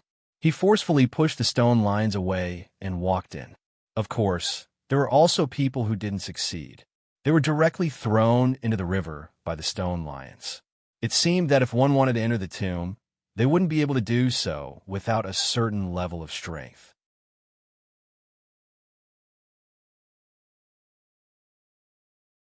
Chapter 1569. At the East Stone Gate, the crowd tried again, and many people went in. These people had different strengths. Some were 9th level Spirit Monarch, and some were 7th level Spirit Monarch. Duo Baosan cleared his throat and said with a smile, "Everyone, please make way. I'm going in." Okay. Many people at the East Stone Gate had received benefits from Duo Baosan. Therefore, when Duo Baosan gave the order, they immediately made way. Duo Baosan smiled and came to the stone lion. He put his hands on the stone lion and roared. The stone lion did not move. Some people could not help but laugh. Duo Baosan was the 3rd in the heaven list. Could it be that they could not even enter the tomb? Then the heaven list was too weak. At this time, Duo Baosan was embarrassed and roared, "You mother of Asterisker, open for me!" Rumble. Duo Baosan mustered his cultivation and finally pushed the stone lion away before it fell into the river. The stone gate opened with a loud bang. Duo Baosin tidied his clothes and looked at the crowd with a smile. Everyone, Duo Baosin, will go first. I'll wait for you inside. Please come. Of course. Everyone responded. Duo Baosin turned and was about to step through the stone gate when a voice sounded. Prince Jewel, wait for me, I'm coming. Duo Baosin turned his head and saw Yi Sangao, a 5th-level spirit monarch. He could not help but sneer and walked in. When Yi Hao lifted his foot, he felt a terrifying aura. Then he could not move. When Duo Baosan's figure disappeared, he returned to normal. Looking at the closed stone gate and the stone lion blocking the way, Yi Hao took 2 deep breaths and walked forward. At this time, a strange voice sounded around. Yo, I was wondering who it was. So you're just a bootlicker who only knows how to bootlick. I advise you not to try. That's right. A 5th-order spirit monarch realm cultivator has the nerve to come out and embarrass himself. If I were you, I wouldn't have come. Yi Hao smiled indifferently in the face of everyone's mockery. He walked in front of the stone lions and looked at the 2 stone lions. He placed his hands on top of them and gently pushed. The 2 stone lions suddenly separated to the left and right, and the stone door slowly opened. Everyone was dumbfounded. How was this possible? The duo Baosan, who was at the 8th Order Spirit Emperor realm, had spent half a day to get in, and this kid was only at the 5th Order Spirit Emperor realm. How could he open it so easily? Yi Hao walked to the stone door. Suddenly, he turned around and looked at the crowd. He smiled and said, Everyone, Yi Sangao will leave first. I will wait for you inside. Please don't be unable to enter. Ha ha! Everyone's faces were ashen. This was blatant mockery. A 5th-level spirit monarch realm cultivator was not convinced. He strode forward, but unfortunately, before he could get close to the stone lion, he was bounced into the river. Reality proved that not everyone at the 5th Order Spirit Monarch realm could enter. After entering the stone door, there was a divine path that could accommodate 2 people walking side by side. The walls of this divine path had little silver light that extended into the distance. Yi Hao stood on the divine path and could not see the end of it. His expression was calm as he slowly walked into the distance. Just after Yi Hao left, the ground he was standing on suddenly collapsed. Then, a piece of yellow floor tile flew out from the ground and filled the position that had just collapsed. Yi Hao walked along the divine path for an unknown amount of time. Finally, he saw a yellow light in front of him. Stepping into the light, a cold light suddenly flashed in front of him. Yi Hao, who reacted quickly, leaned back and slammed his palm on the ground. His whole body rushed forward and dodged the fatal blow that was aimed at his chest. Yi Hao, who was rushing forward, stood up after dodging the attack. Only then did he notice his surroundings. He was in a square-shaped cave with walls on 3 sides. In front of the 3 walls, there was a Pegasus carved from stone. In the Pegasus' mouth, there was a ball of warm yellow light. The light that Yi Hao saw just now came from them. Then, he looked at the black figure that had just launched the fatal blow. It was a middle-aged man with 2 swords. His strength was at the 7th Order Spirit Monarch realm. He looked at the middle-aged man carefully and found that there was a very deep wound on his abdomen. It seemed that he had gone through a fierce battle. Why do you want to kill me? This is the rule. The middle-aged man held the 2 swords tightly and said indifferently, What rule? There is one on the wall behind you. Can't you see it for yourself? Hearing this, Yi Hao looked at it vigilantly. Then, he turned to look at the wall and found that there was indeed a line of words engraved on it. At the same time, the cold sword stabbed directly at his defenseless back. Go to hell. I only need to kill you, and I can leave this damned place. Yi Hao, who had his back facing the man, smiled quietly. He held a fiery red sword tightly in his hand and casually blocked behind him. The 2 swords stabbed the fiery red sword body of the Wu Dao sword. He suddenly turned around and stabbed forward with the sword. The middle-aged man frantically retreated. Unfortunately, there was someone faster than him. Just as he retreated, Yi Hao's Wu Dao sword had already pierced through his chest. Yi Hao stopped at the middle-aged man's mouth and murmured, Kill 3, live 1. I'm not satisfied. The middle-aged man spat out blood. His voice was weak, but in the end, he fell down powerlessly. Yi Hao withdrew his sword and looked at the corpse on the ground. He said coldly, "I'm sorry. This is the rule. You asked for it." Then Yi Hao's pupils shrank because he found that the middle-aged man's corpse was slowly dissipating. Then he was the only one left. He came to the wall with the words engraved on it and murmured, "Kill 3, live 1." So that person has already killed 2 people. As long as he kills me, he can leave alive? But it was clearly the duo Bao San who came in before me. And with the cultivation of the duo Bao San, he shouldn't have been killed. But why didn't I see the duo Bao San? Just as Yi Hao was feeling suspicious, a series of light footsteps slowly approached. Yi Hao turned around and saw a figure at the door. Yi Hao looked at the unfamiliar figure with cold eyes and said, "You're not from the Eastern Rock Gate." Yi Hao had a good memory. He remembered all the faces of the people from the Eastern Rock Gate. But the person in front of him was very unfamiliar. He had never seen him before. "What are you talking about?" The man looked around and said, "I came in from the Southern Rock Gate. Where's my brother? My brother came in before me. Why don't I see him? Where did you hide him?" "I see." Yi Hao's lips moved slightly. He said, "Although you came in from the same gate, it doesn't mean that you will enter the same cave. And you have to kill each other after entering the cave. Only by killing 3 people can you enter the next level. Isn't this rule too cruel?"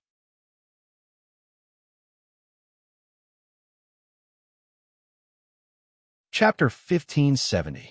The swordsman was dressed in white and held an iron sword in his hand. He looked at Yi Hao, who was mumbling to himself with dissatisfaction. "What are you mumbling about there by yourself? Where did you hide my big brother?" Yi Hao smiled indifferently and dodged to the side, saying, "Look at the words at the back." The swordsman took a closer look and found that the words "killed 3, 1 survived" were carved on the wall. He was shocked and pointed at Yi Hao, saying, "So, you kill my brother?"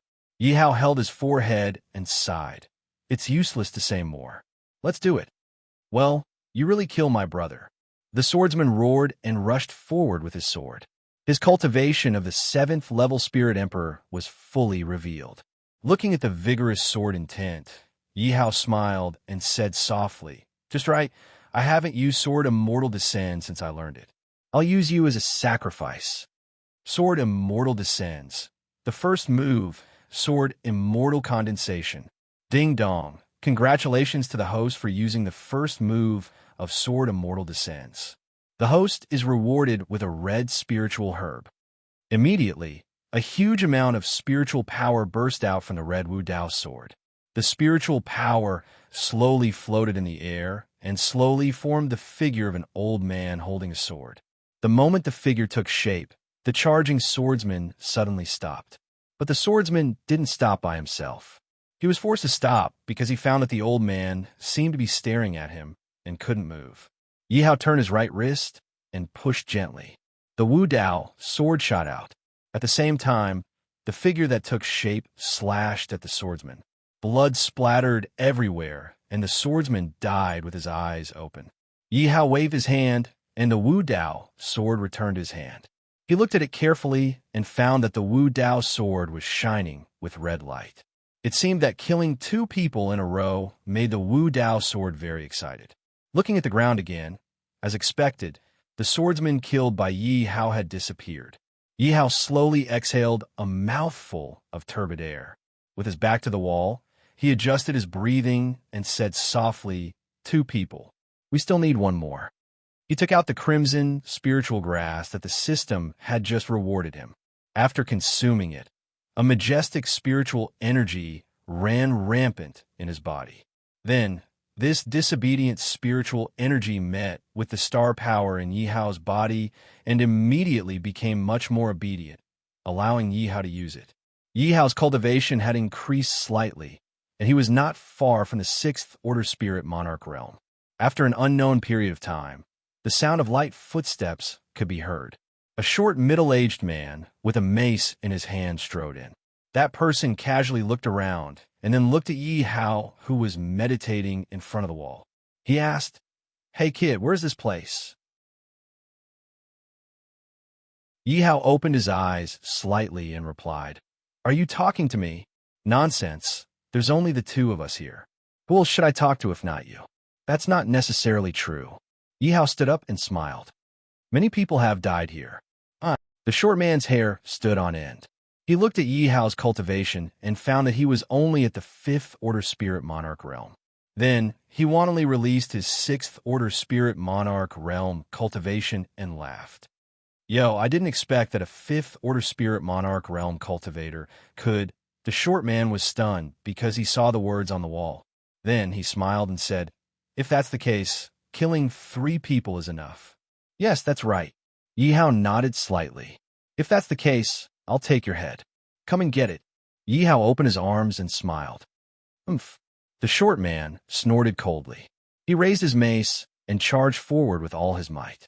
But then, a figure moved even faster than him. It was a black figure. The black figure instantly appeared behind him. Before he could react, the black figure pressed the back of his head and pushed forward. Bang! He slammed the short man heavily into the wall with the words engraved on it. The short man's head was bleeding, and the mace in his hand fell to the ground. Yi Hao sneered and said, I really don't know what you're doing here with your 6th Order Spirit Monarch realm cultivation. Are you here to give your head away? If that's the case, then I'll gladly accept it. Aren't you still? The red sword light flashed, and the corpse disappeared. Yi Hao put away his Wu Dao sword and stood in the middle of the cave calmly. Now that he had killed 3 people, he should be able to leave here. Sure enough, not long after the corpse disappeared, the wall with words suddenly moved up, and the Pegasus carved out of stone quietly moved to the side to make way for Yi Hao. Yi Hao looked at the dark cave entrance and chuckled. I'll come all the way here. Why would I go back? I'm going to take the second half of the Stellar Moon transformation technique. Tianyuan Empire, Imperial Garden. Old Gu was sitting in the pavilion, leaning on a wrought-tan chair and drinking herbal tea leisurely. A hurried figure came to him. Old Gu looked at the familiar figure and smiled. Yushu, you're here? Yes, Old Gu. Yushu stood beside Old Gu and said respectfully, Old Gu, I have something to tell you. Oh, what is it? Tell me. Yushu's face was a little ugly. It's a piece of bad news. Song and White God's Imperial Medicine Pavilion's branches have recently been built in various cities, and they're openly poaching our people. Old Gu's figure froze, and he put down the herbal tea in his hand and said, Tell me in detail. Yushu nodded and said, In the beginning, we suffered a heavy blow in the Song Empire and White God Empire. The Emperor Medicine Pavilion offered even more generous terms compared to our pill sect to recruit those alchemists. Not only that, they even spread a rumor saying that our pill sect has the ambition of a wolf. On the surface, we're trying to form alliances with allied countries, but in reality, when the time is ripe, we will make those allied countries become vassal countries and even make them pay even more tribute. Because of these rumors, many small empires have stopped cooperating with us. Because of this, the sect master has already started an emergency plan. Not only did he come out to clarify the matter, he also offered the same generous conditions to retain those alchemists. It's useless. Old Goose slapped the stone table and said, These 2 empires are deliberately making us do this. In terms of foundation, we can't be compared to them. Doing this will only empty our foundation. There's no practical meaning. Sect Master also knows this, but he can't do anything. These 2 empires are clearly targeting us. They want to break our foundation. Yushu defended the Sect Master. Old Gu stood up and paced around the Imperial Garden, thinking carefully. Old Gu, what should we do now? Yushu said with sorrow. Now that the Pill Sect Empire is in danger, I have to make a trip back. I'll go back with you. No. Old Gu stopped him and said, The current Pill Sect is not as safe as Tianyuan. You Sheng, and the rest stay here. I'll bring Guimo with me. Nothing will happen. Yushu sighed and nodded helplessly. Yes.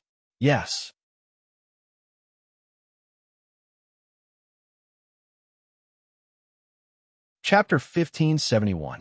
Star Moon Graveyard. Yi Hao crossed the dark cave entrance and walked along the dark corridor for an unknown amount of time. Suddenly, he saw an open space in front of him, and he smelled the fragrance of flowers. Yi Hao looked around and found that it was a herb garden. Just as he took 2 steps, boom, he turned around and saw that behind him was a mountain wall. He patted it hard, but the mountain wall was very smooth and solid. There was no way to tell that there was a hidden cave behind the mountain wall. He was a little puzzled. Why did the cave disappear when he just walked out? Just as Yi Hao was puzzled, he suddenly saw a small blade of grass under the mountain wall from the corner of his eye. His gaze was immediately attracted. That was not an ordinary blade of grass. The blade of grass was covered in thorns and emitted a faint blue light. It was an herb that was rich in the spiritual energy of heaven and earth. Oh my God, this is a level 4 spiritual herb, the bamboo leaf grass. I didn't expect to see it here. Yi Hao squatted down and pulled out the herb and put it in his arms. This is nothing. Look in the distance. Suddenly, a familiar voice sounded. He turned around and saw an old acquaintance. Yi Hao stood up and greeted respectfully. Prince Jewel, Duo Baosan, who had also passed through the dark corridor, walked over and said with a smile, I didn't expect that a 5th Order Spirit Monarch could come here. It seems like Brother Yi has extraordinary abilities. Yi Hao shook his head slightly and smiled. Prince Jewel, you must be joking. I was just lucky. No, no, no. Duo Baosan's eyes lit up and said playfully, This place is not simple. I don't believe that you were lucky. Yi Hao smiled and did not say anything. Duo Baosan chuckled and did not mind.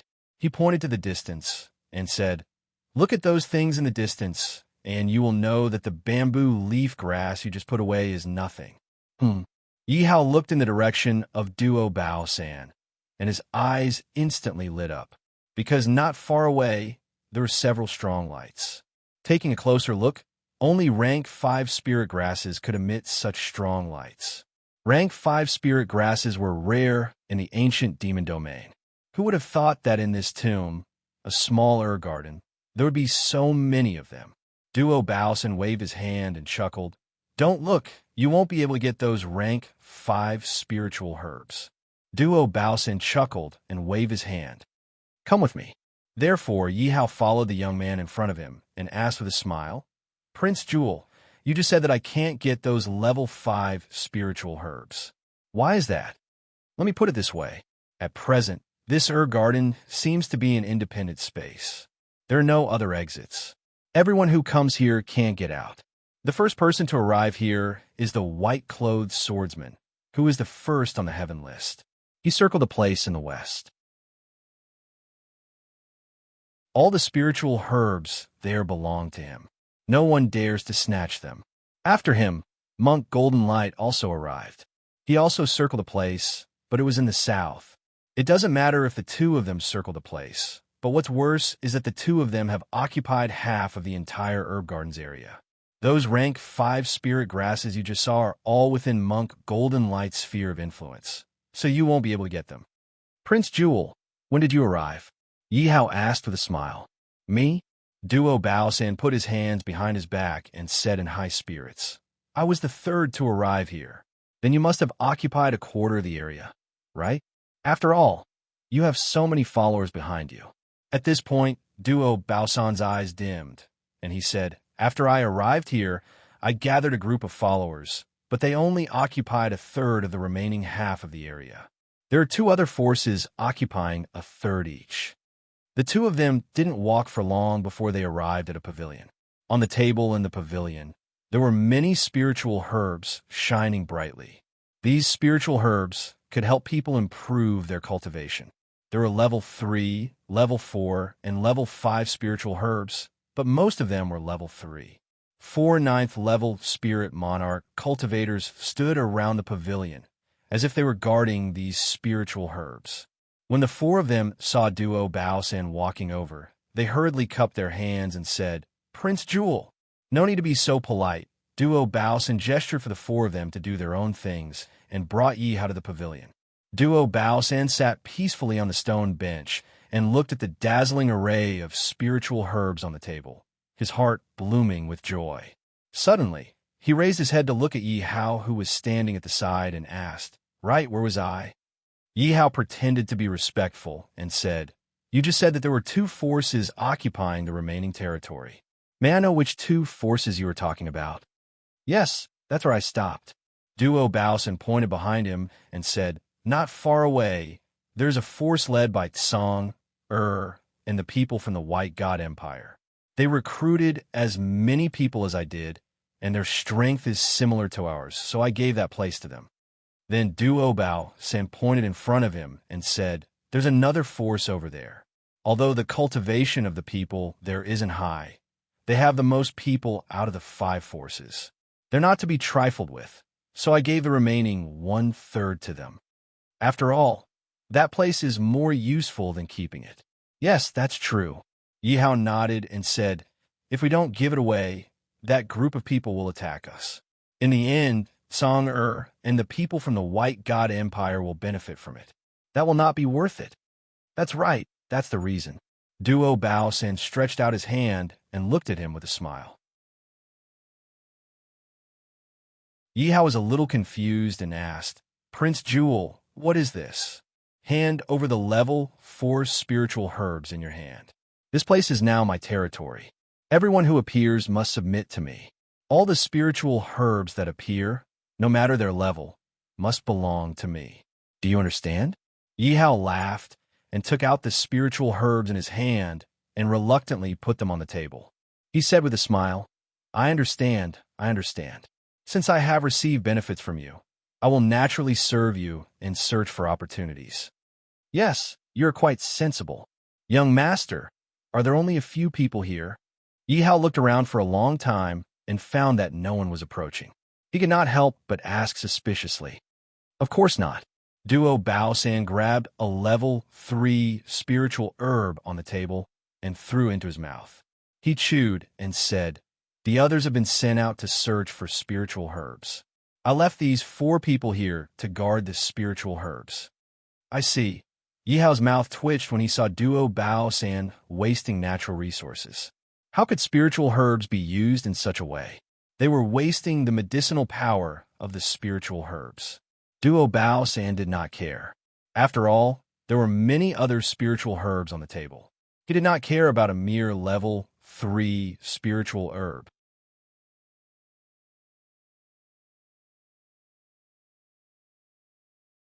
Chapter 1572.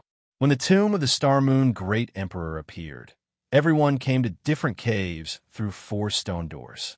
After killing the 3 people in the cave, they would come to the medicine garden that originally belonged to the Star Moon Great Emperor. At this moment, the medicine garden was divided into 5 forces. Each of the 5 forces occupied a piece of the medicine garden and were looking for spiritual herbs in the medicine garden to break through their realm. Because there was no exit, the people trapped in the medicine garden only had 2 things to do. One was to look for herbs, and the other was to kill people. Where there were people, there was bound to be friction, and when there was friction, there was no lack of killing. This was an eternal truth.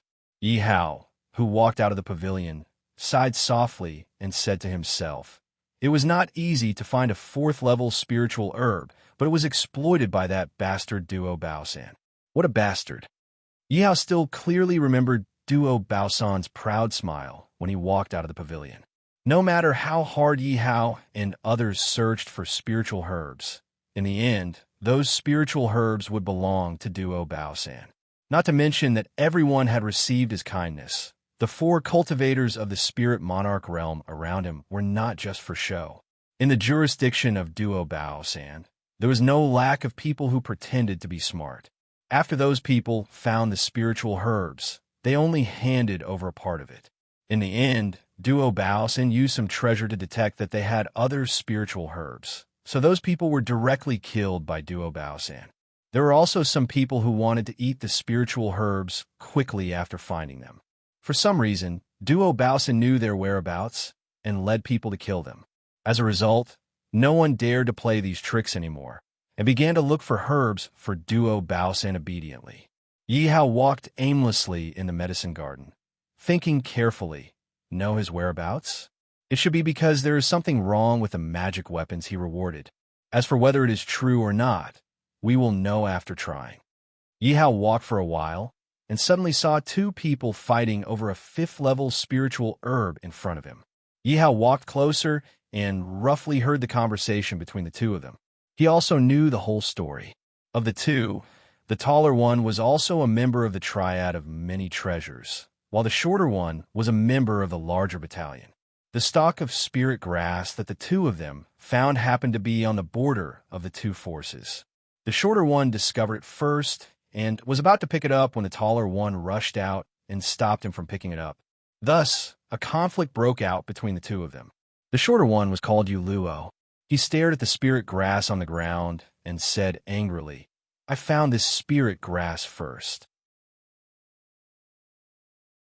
First come, first served, do you understand?" The taller man was called Mingjia. He stared greedily at the glowing red spiritual grass and said with a smile, "Who said that it must be yours just because you found it first? Moreover, this spiritual grass is located at the border. How can you be sure that it's yours?" "I don't care. I was the one who found it first, so it's mine." "Bullshit." Ming Jia sneered and said, "All the spirit grass in this herb garden belongs to Prince Jewel. You can't take it away." "What if I must take it?" Yu Luo's sleeves fluttered as he slowly released his 7th Order Spirit Monarch cultivation. "Humph. Do you think I'm afraid of you?" Ming Jia snorted, and a similar aura rose to the sky. "Kacha!" The sound of a withered branch being stepped on suddenly sounded. The two of them looked around and said in unison, "Who is it?" Yi Hao smiled awkwardly and slowly revealed himself. The two of them sighed in relief when they saw Yi Hao. It turned out that he was a 5th Order Spirit Monarch cultivator. Fortunately, he was not an 8th Order or 9th Order Spirit Monarch. Otherwise, they would have nothing to do with this stalk of spirit grass. "Oh, it's you." Ming Jia also entered through the East Stone Gate. So naturally, he had seen Yi Hao before. Seeing him now, he couldn't help but mock and ridicule. "I say, you're just a 5th Order Spirit Monarch. It's fine that you came here by luck, but how can you be so undignified? You actually dare to wander around. Do you know that anyone here can kill you without a burial place?" Yi Hao smiled and pointed at the spirit grass, saying, "Don't we all want to help Prince Jewel? We're in the same boat, so we should unite against the outside world." Ming Jia sneered, "Forget it. You just stand there. Don't drag me down." After saying that, Ming Jia focused all his attention on his opponent and exposed his back without reservation. "Okay." Yi Hao responded cheerfully and then slowly walked forward. Yu Luo saw that the opponent had another helper. Although his cultivation level wasn't high, he was still at a disadvantage in terms of numbers. Therefore, he was a little embarrassed, and his will to fight to the death was not as strong as before. Ming Jia didn't give his opponent too much time to think. He raised a level 5 mid-grade sledgehammer given by the duo Baosan and was about to attack. Suddenly, Yu Luo was stunned. He couldn't believe the scene in front of him. He saw that Ming Jia, who was about to rush forward, was suddenly pierced through by a crimson-red longsword. His entire body instantly lost its vitality. The longsword was pulled back, and the sledgehammer in Ming Jia's hand rolled to the ground. His entire body fell limply to the ground, revealing Yi Hao behind him with a sneer on his face. Yi Hao looked at the corpse on the ground and sneered, "You said that you don't need my help." Yu Luo was a little frightened because he didn't see how Yi Hao came behind Ming Jia. Since this person could pierce through Ming Jia's body with a sword, it meant that this person's strength was definitely not low. At least, it was higher than what he saw with his eyes. Who are you?" Yu Luo unconsciously took 2 steps back. Yi Hao didn't answer. He took out 3 spiritual herbs from Ming Jia's corpse and put 2 of them into his arms. He took out one of them and threw it to Yu Luo. Yu Luo looked at the level 4 spiritual herb that was shining with a blue light in his hand. He didn't understand what Yi Hao meant. Then, Yi Hao's heart moved. He took out a level 5 mid-grade axe and a level 5 high-grade golden chainmail. He said to Yu Luo, "Take it. If you don't want to die, do as I say." Yu Luo swallowed his saliva and looked at Yi Hao's calm eyes. He was a little scared. In the end, he did as Yi Hao said.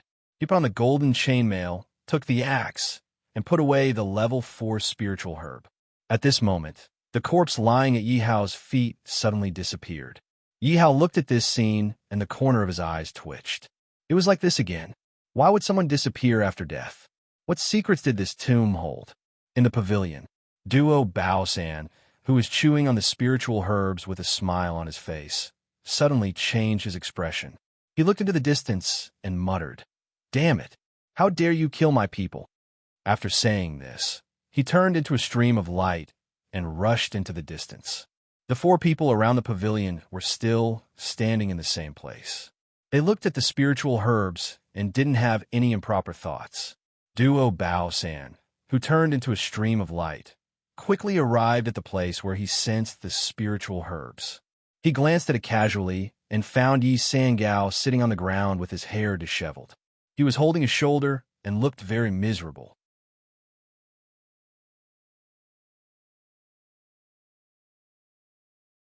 Chapter 1573. And beside, Yihao was a big hammer. It was the magical weapon he had bestowed upon Ming Jia. He glanced at Yihao, who was panting heavily, then turned his head to look into the distance. Without waiting for Yihao to speak, he immediately rushed into the distance. Just after Duo Baosan left, Yihao's blood-stained lips suddenly curved into an imperceptible smile. Not long after, Duo Baosan returned with a bloody head. He stood in front of Yihao and asked coldly what happened. Yihao hurriedly got up and replied, "Originally, our people found a 5th-grade spiritual herb and were about to pick it when someone appeared and wanted to snatch it. At that time, I happened to pass by and saw the 2 of them fighting. Through their conversation, I determined that one of them was one of our people and went over to help. Who knew that that person was so sinister? Not only did he plot against our people and kill them, but he also seriously injured me. Even my treasure was snatched away. What about the person who died?" Duo Baosan's expression was cold. Yihao replied without hesitation, "I don't know why, but that person's body disappeared. And this is not the first time. At that time, something similar happened in the cave where 3 people were killed and 1 survived. I don't know the reason." At this time, the head in Duo Baosan's hand suddenly disappeared. Immediately, Duo Baosan's cold expression returned to normal. He looked at Yihao with a smile and said, "Be careful next time. This time, if I didn't get the news, I'm afraid you'd be dead." Yes, thank you, Prince Jewel." Then, Duo Baosan threw the blood-stained golden chainmail and the sharp axe at Yihao's feet. Yihao hurriedly picked them up and put them on. Duo Baosan nodded in satisfaction and took out a 4th-grade spiritual herb. He handed it to Yihao. "Brother Yi, this is a 4th-grade spiritual herb. Take it and find a secluded place to heal your injuries first. Then go look for the herb." "Yes." Yihao hurriedly took the spiritual herb and handed 2 spiritual herbs to Duo Baosan. He smiled and said, "Thank you, Prince Jewel. I have 2 spiritual herbs that I picked not long ago. Please accept them." Duo Baosan accepted the spirit grass with a smile and took a deep look at the young man who was so respectful to him. Then, he stepped forward and left the place. After the Duo Baosan left, Yihao's bent back suddenly straightened. He looked at the level 4 spirit herb in his hand and sneered. "You Duo Baosan, you obviously seized a level 5 spirit herb, but you want to use a level 4 spirit herb to send me off. What a good plan." Then he turned his gaze to the axe and murmured, "Is it these 2 things that expose my position? But now that we know where the problem lies, the rest will be easy to solve." In the south of the herb garden, there was a monk with golden light all over his body, sitting cross-legged on the grass. Around him were dozens of spiritual herbs that were flickering with different lights. These spiritual herbs were all level 5. Of course, there were many level 4 spiritual herbs in the herb garden that he occupied. However, those spiritual herbs were too low level for him to take a fancy to. For someone who was already standing at the peak of the spirit monarch realm, only high-level spiritual herbs could arouse his interest. In fact, with his current situation, he could have broken through to the spirit monarch realm long ago. It was only because of 2 reasons that he had been deliberately suppressing it. One reason was that everyone knew that heavenly emperors were not allowed to enter tombs. As for the other reason, it was somewhat of a competition. He looked at the spirit grass in front of him with an expressionless face. He raised his hands, and dozens of spirit grass quietly floated above his head. Suddenly, a surge of spirit energy gushed out from the spirit grass and hit the top of his head. With the influx of spiritual energy, the golden light around Monk Jin Guang's body became brighter and brighter. Just as Monk Jin Guang began to refine these level 5 spiritual herbs, a group of uninvited guests came to his territory. This group of uninvited guests was led by a thin and weak 9th level spirit monarch realm cultivator with sunken eyes. Behind him, there were many cultivators. These people had different identities. There were beggars with crutches, wanderers with swords, and rich people wearing brocade clothes. Their cultivation was also different. There were 7th level spirit monarch realm, 8th level spirit monarch realm, and a few 9th level spirit monarch realm. Led by the cultivator with sunken eyes, the crowd quickly approached Monk Jin Guang's seclusion place. They looked at the colorful level 5 spiritual herbs above Monk Jin Guang's head with different expressions. Some were greedy, some were envious, and some were afraid. The leader called himself Cultivator Longyang. His cultivation was unfathomable. He regarded himself as the leader. He looked at Monk Jin Guang and said coldly, "Monk, you are so unkind. You actually occupied a quarter of the herb garden. I have always disliked people who rely on their cultivation to do whatever they want. Therefore, I led everyone here today to enforce justice on behalf of the heavens." Unfortunately, Monk Jin Guang did not respond. He was still absorbing the spiritual energy. He's so arrogant. Go, teach him a lesson. After Cultivator Longyang spoke, everyone was timid. They stood in the same place and hesitated. After all, they knew a little about this monk's fierce reputation. Cultivator Longyang was angry and shouted, "What are you waiting for? Go quickly. As long as you defeat this monk, you can pick the spiritual herbs in this herb garden. I will not rob you." Some people were tempted and began to slowly approach Monk Jin Guang. At this time, a voice came from the crowd. Monk Jin Guang is currently absorbing spiritual energy and is in seclusion. He can't attack you. If you hesitate and wait for him to finish absorbing all the spiritual herbs, we will not be his opponent.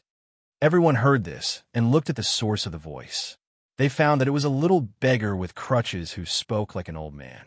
Therefore, everyone instantly made up their minds and rushed toward Monk Jin Guang. The reason why everyone made up their minds was not because of the temptation of the spiritual herbs, but because they believed in the little beggar's words. Although the little beggar was not eye-catching, he was the strongest person in their group. When they had just formed their force, the third brother of the Heaven List had led people to kill them. Cultivator Longyang thought that he was strong and lost to the third brother of the Heaven List after 100 rounds. Just when everyone was in despair, the little beggar stepped forward and defeated the third brother of the Heaven List with one move. Although this person did not leave his name on the Heaven List, everyone respected him very much. Cultivator Longyang, who had always called himself the leader, was also the same when facing this little beggar who was much younger than him. At this time, the same thing was happening in the west of the herb garden.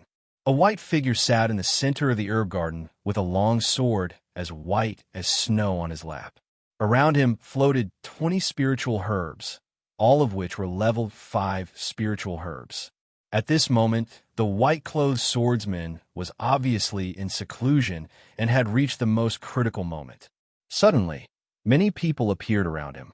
These people all stared at the spiritual herbs around the white-clothed swordsman with evil intentions.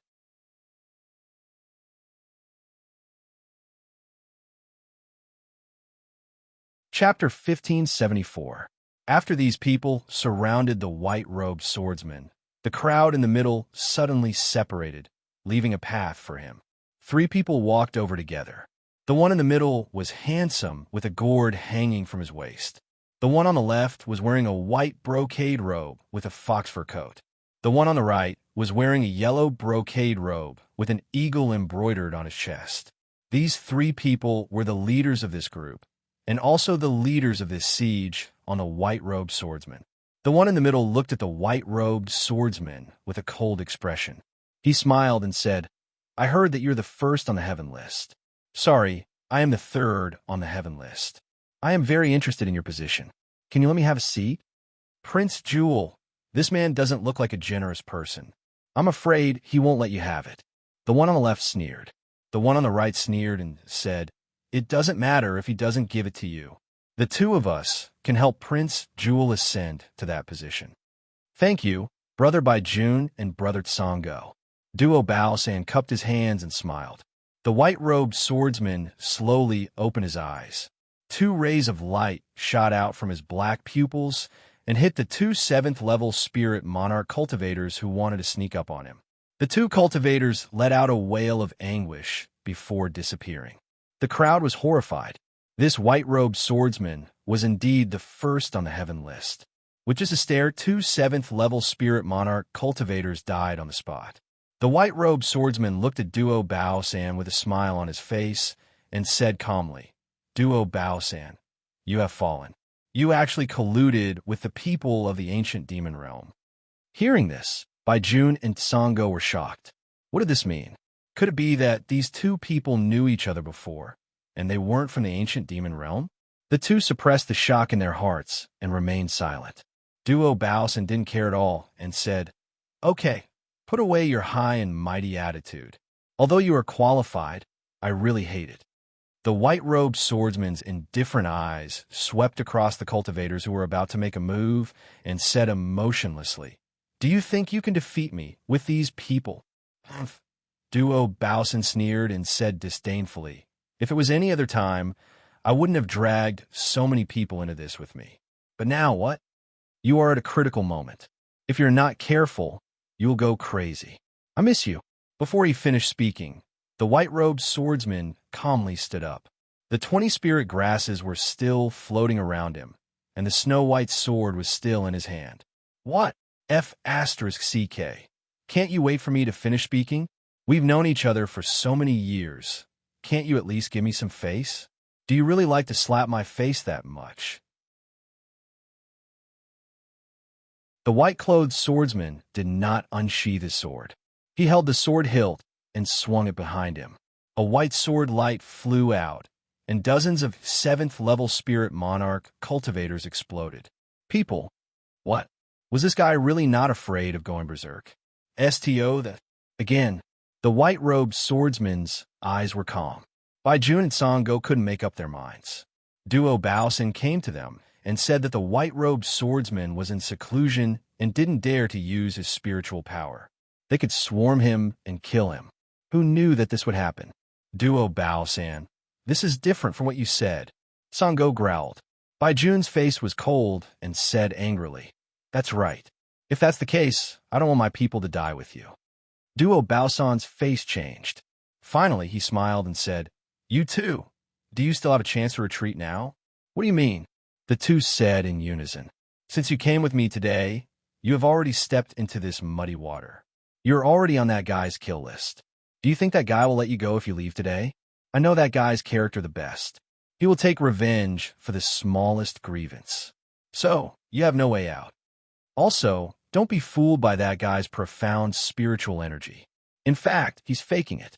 While he's refining the spiritual herbs, he's also fighting with others.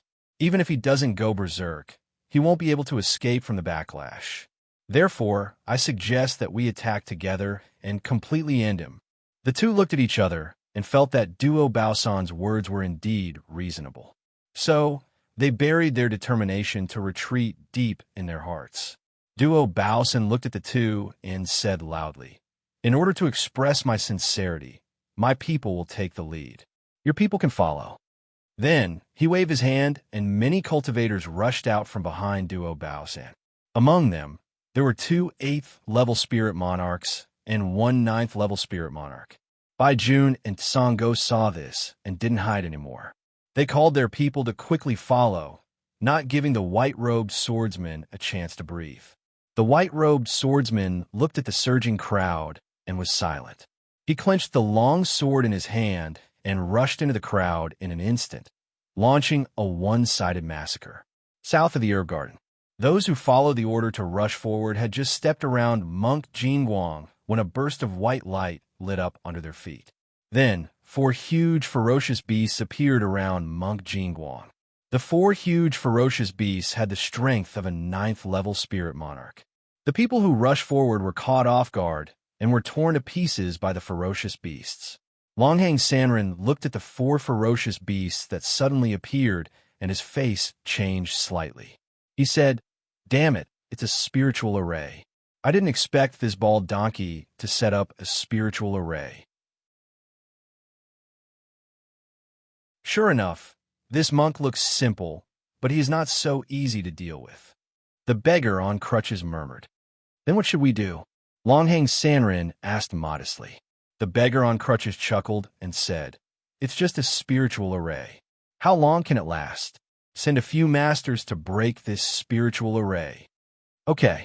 Longhang Sanren waved his hand, and 4 8th-level spirit monarch cultivators shot out and went straight to the 4 ferocious beasts in the spiritual array. The 4 ferocious beasts were already exhausted. At this moment, facing 4 8th-level spirit monarch cultivators, they were no match for them and were quickly defeated. Just as the 4 people were happy and were about to attack Monk Jingguang, a binding array suddenly rose, and then a young man with a fiery red long sword walked out of the void. The young man came to Monk Jingguang's side and gently threw the red long sword in his hand. The long sword pierced through the bodies of the 4 8th-level spirit monarch cultivators and returned to the young man's hand. The beggar on crutches looked at the young man with a dignified expression and thought, "Who is this person? Why didn't I find him before?" Longhang Sanren was also puzzled and said, "There are accomplices? Wait, 6th-level spirit monarch? It's really funny. A mere 6th-level spirit monarch dares to fight with us." The young man stood in front of Monk Jingguang, inserted the fiery red long sword into the soil, and shouted, "If you want to kill him, you have to pass through me first, colon."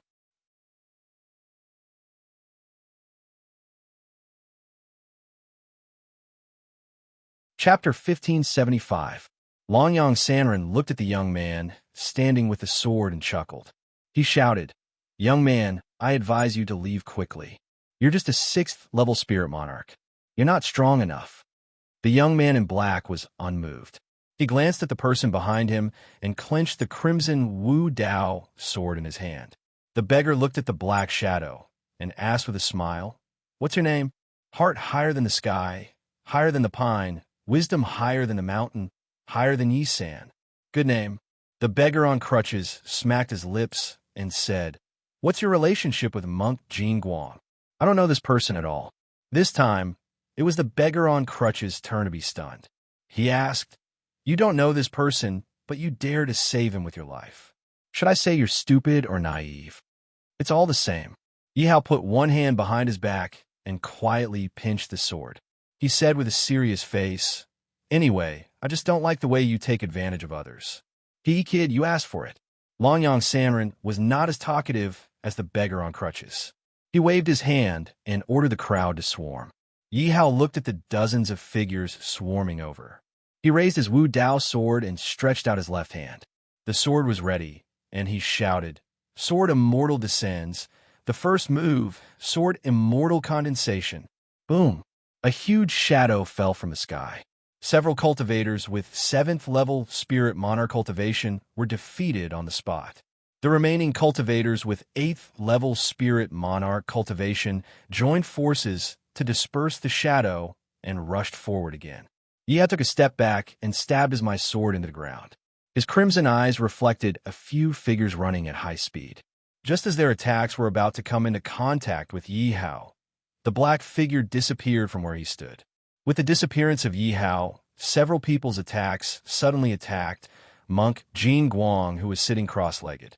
Unfortunately, before they could get close to Monk Jingguang, an invisible wall flashed with light blue light and blocked all the attacks. The cultivators at the 8th-level Spirit Monarch realm were stunned because their target had disappeared. Suddenly, a black figure appeared behind them. A fiery red sword rushed forward and easily pierced through one of the men's chest. That man died on the spot. Then, the black figure disappeared again. This time, no one dared to be careless. They stood back to back and looked around cautiously. The beggar's eyes narrowed. He looked around coldly and said, Yi Sangao should have a treasure that can help him hide in the void, which is why it's very difficult for us to find him. He's not our target. How can a mere spiritual array stop me? Dragon Sun Wanderer snorted coldly. He gathered all of his spiritual power and attacked Monk Golden Light with his palm. Sure enough, when Dragon Sun Wanderer's palm moved forward, the light blue wall appeared again. However, this time, it was unable to block the attack from Monk Golden Light. Crack! A shattering sound was heard, and the light blue wall shattered with a loud bang. With a sneer, Dragon Sun Wanderer once again moved forward with his palm. This time, it went straight for Monk Golden Light, who had no defense. Just when Dragon Sun Wanderer was 2 steps away from Monk Golden Light, a silver-white figure appeared. The silver-white figure growled and also moved forward with his palm. The 2 palms collided, and a series of explosions sounded in the air. Dragon Sun Wanderer retreated 2 steps, and the silver-white figure retreated dozens of steps before stabilizing himself. TSK Tisk. Dragon Sun Wanderer praised, Amazing. You can actually take my palm with a new skin. Not bad, not bad. The beggar behind him looked at Yi Hao, whose body was glowing with silver-white light and had silver-white skin. He muttered to himself, This seems to be the power of the stars. Why does this guy have the power of the stars? Longhang Wanderer looked at the silver-white figure rushing forward and laughed loudly. Boy, I only used 70% of my strength just now. This time, I will use 100% of my strength. Whether or not you can take it depends on your ability. Then, just as he was about to rush out, a figure suddenly shot out from behind him. He looked at the figure, shrugged, and said helplessly, I wanted to play with you, but now it seems that there's no need. Forget it. Let's get down to business first. Then, Dragon Sun Wanderer walked toward Monk Golden Light with a group of cultivators behind him. In a moment of desperation, Yi Hao used the first chapter of the Stellar Moon transformation. He had a bad premonition when he saw the inconspicuous figure charging towards him. However, he had nowhere to retreat to at this time. Clenching his hands, he didn't slow down and directly collided with the inconspicuous figure. Bang! Bang! Bang! In the sky, a stream of light flashed, and then a large pit was left on the ground. Yi Hao and the beggar on crutches had already disappeared. West of the herb garden, the white-clothed swordsman wantonly walked among the crowd with a snow-white long sword in his hand. Everywhere he went, there was a mess and blood everywhere. Although droplets of blood continued to appear in the air, not a single drop of blood was able to land on his snow-white robe. The long sword in his hand had killed no less than 100 people, yet he still maintained an extremely high level of combat strength. From afar, his untainted appearance was no different from a banished immortal who didn't appear in the world.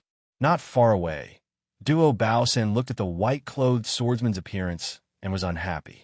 He cursed, Bastard, you only know how to act cool and handsome, but you won't be able to hold on for long. Then he said to the 2 people beside him, By June, Sango, aren't you going to make a move? The 2 looked at each other and smiled. Prince Jewel also didn't make a move, did he? Why are you anxious? Huh. Duo Baosen chuckled and didn't argue with them. With a wave of his right hand, a palm-sized pagoda flashing with golden light appeared in his palm. The 2 looked at the dazzling golden light and golden lines with envy. Duo Baosen said loudly, Aren't you very powerful?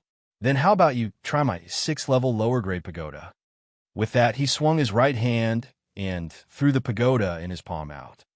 Everyone else, get out of the way. Bai Jun and Sango shouted at the same time. The moment the pagoda was thrown out, it rapidly expanded from the size of a palm to the size of a tree that 3 people could wrap their arms around. The enlarged pagoda enveloped the white-clothed swordsman who was bathed in blood and the few cultivators who couldn't escape in time. The pagoda landed on the ground, and the heavens and earth returned to peace. No more sword aura was emitted. Sango looked at the pagoda that stood between heaven and earth and probed. "Prince Jewel, can you open this pagoda and let my people out?" The few cultivators who were imprisoned were indeed his people. He had lost the most people in this battle, so he naturally wanted to get as many as he could. Yes.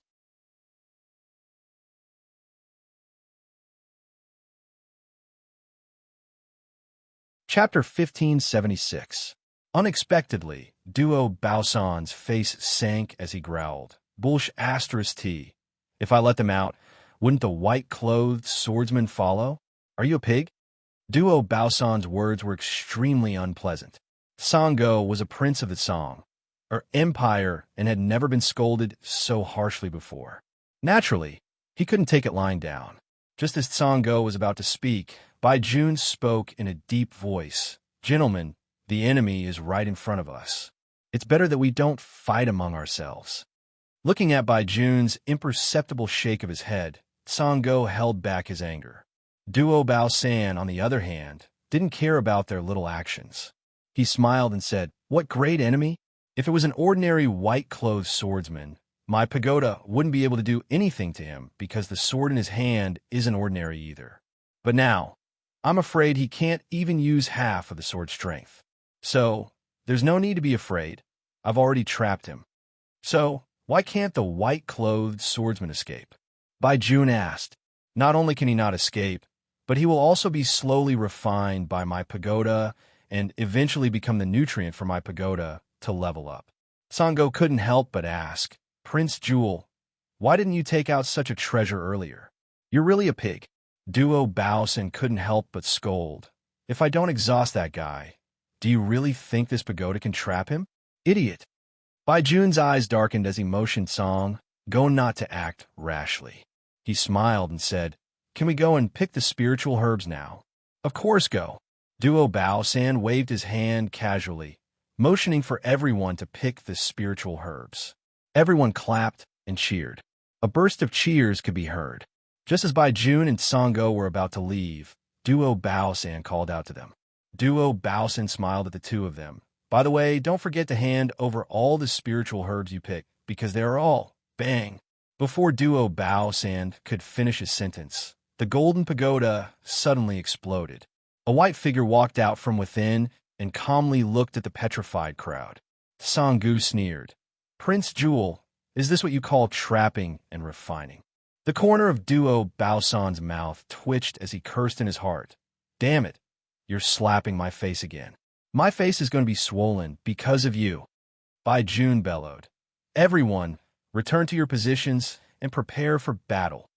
Yes, with sadness in their hearts, they quickly drew their weapons and aimed at the white-robed swordsman. The sharp-eyed Duo Baosan suddenly discovered that there was a touch of crimson on the white-clothed swordsman's abdomen. Although the area of crimson was not large, he could conclude that the swordsman was injured. "Everyone, don't be afraid. The white-clothed swordsman has already been injured by the backlash. If you don't believe me, look at his abdomen.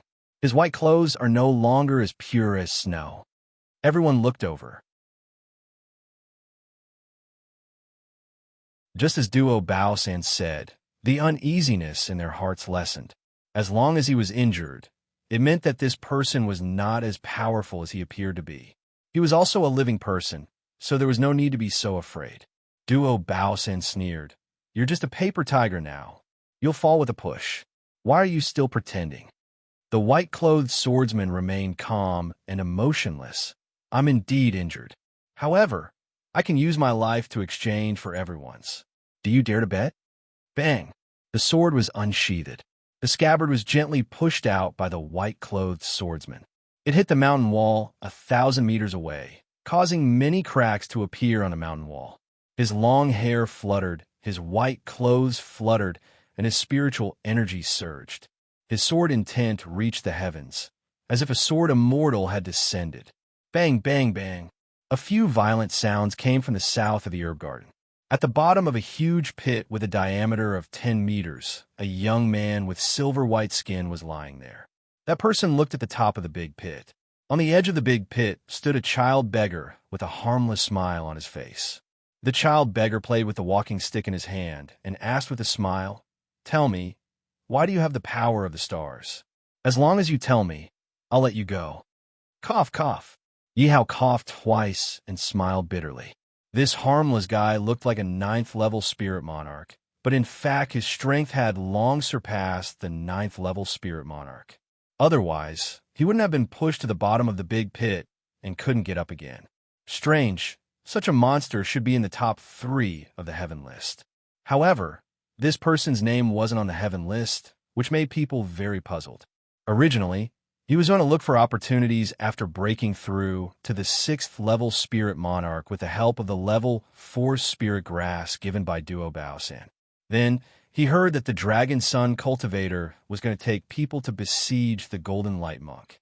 He thought it was the kind of open siege, so he mixed into the crowd to join in the fun and take some spirit grass to break through.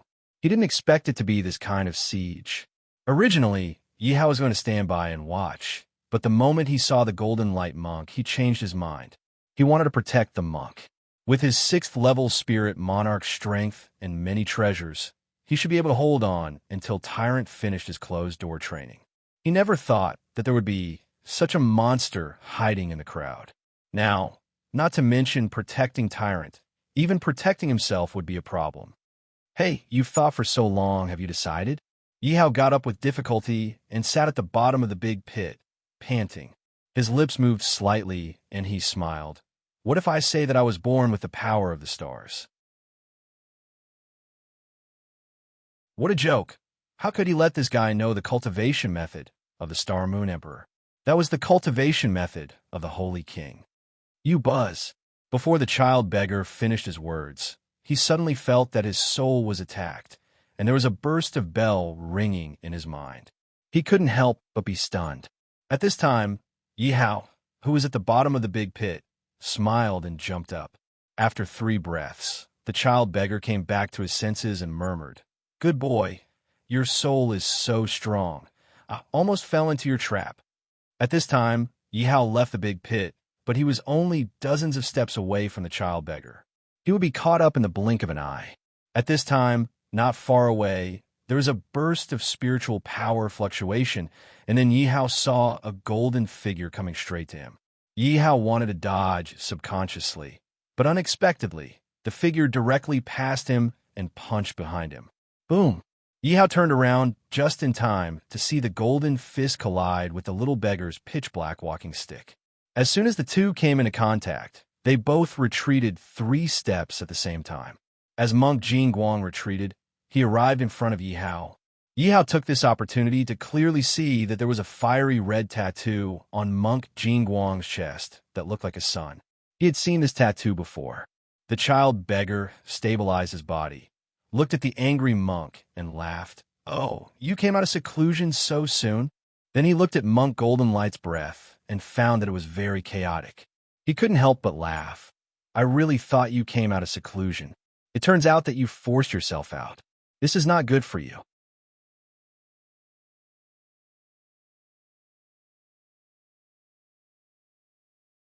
Chapter 1577.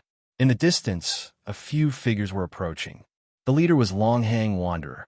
At that moment, cultivator Longyang was still a little depressed. He originally thought that without Yi Sangao blocking him, he would be able to easily kill Monk Jingguang. He never thought that Monk Jingguang would forcefully break out of seclusion and send him flying with a punch. After going on a killing spree, they fled. Longhang Wanderer chased after him with his men and met up with the beggar on crutches. Monk Golden Light glared at the people who were glaring at him. Yihao, who was behind him, also noticed Monk Golden Light's chaotic aura, so he looked worried. If Monk Golden Light was allowed to come out of seclusion normally, these people would definitely not be their match. But now, Monk Golden Light had forcefully come out of seclusion and suffered a backlash. So, they might not even be able to survive. Longhang Wanderer said angrily, "Let's see how you two escape now. You will die today." The beggar on crutches was also a little impatient. He said, "It doesn't matter. If you don't want to tell me, go to hell and tell King Yama. Anyway, compared to the power of the stars, I'm more interested in killing you now." Yi Hao sighed helplessly. His heart was filled with grief and indignation as he looked up at the sky. Suddenly, he saw a vortex slowly forming in the sky.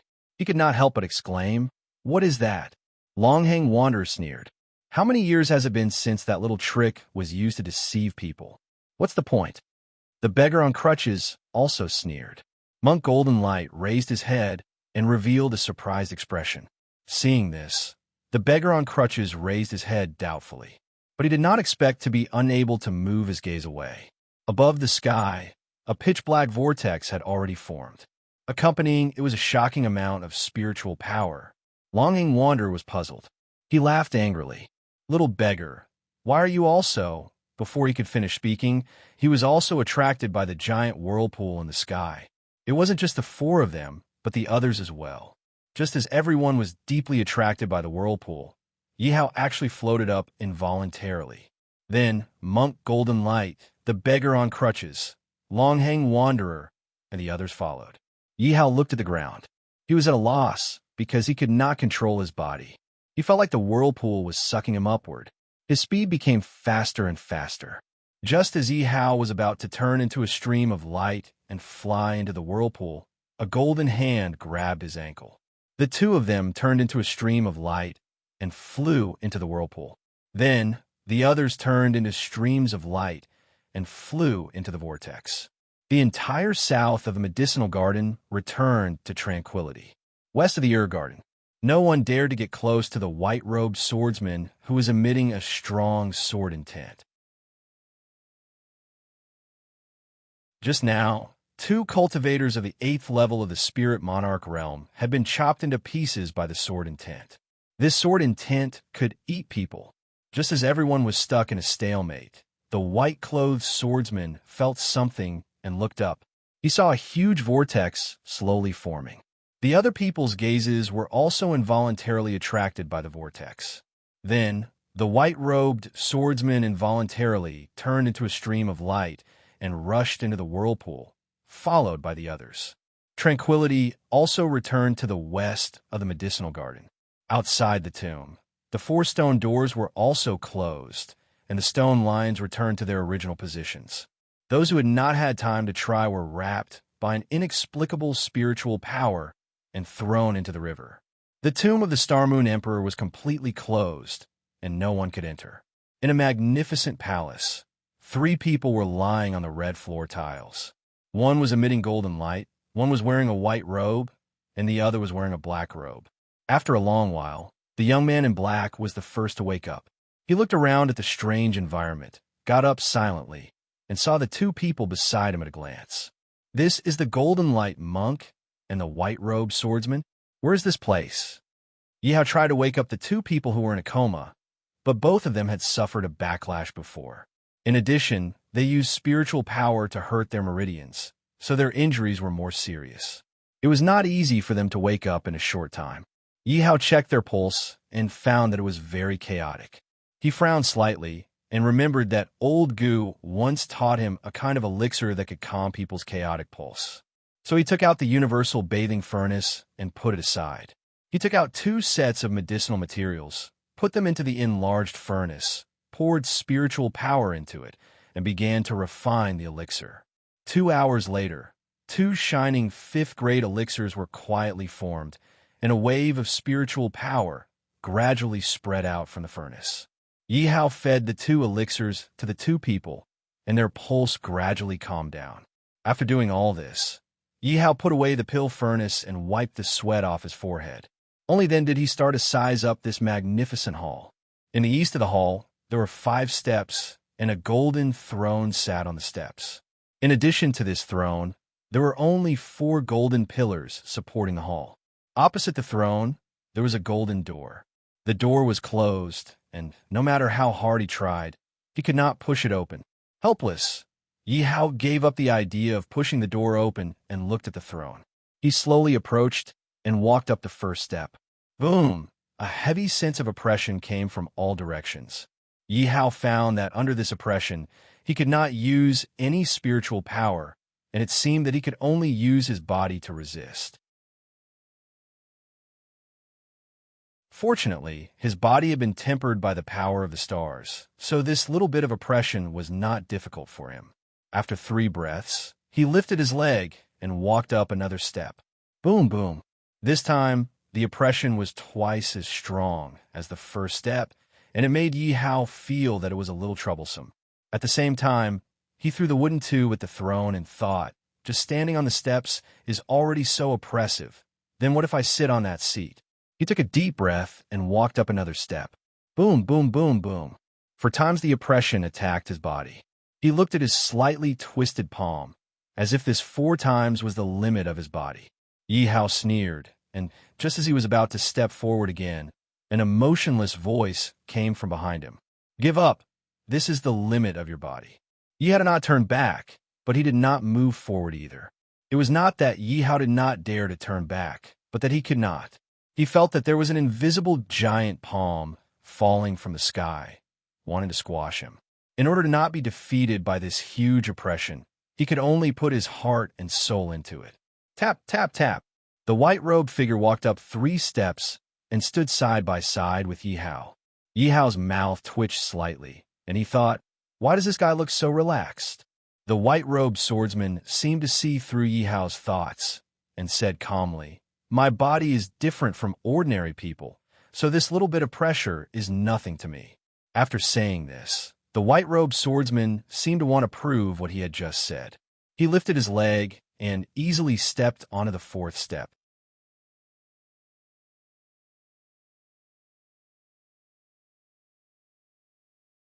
Chapter 1578. Yi Hao's eyes widened as he looked at the white-robed swordsman who was standing on the 4th step with a relaxed expression. He felt extremely depressed. Why was there such a huge gap between the two of them?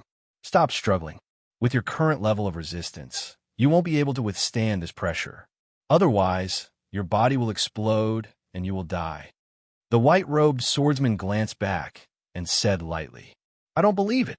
Yi Hao shouted in a low voice as he stepped onto the 4th step. At this moment, a monk with golden light flashed past him. The monk had a clear goal and went directly to the 5th step. He was only 1 step away from the golden throne.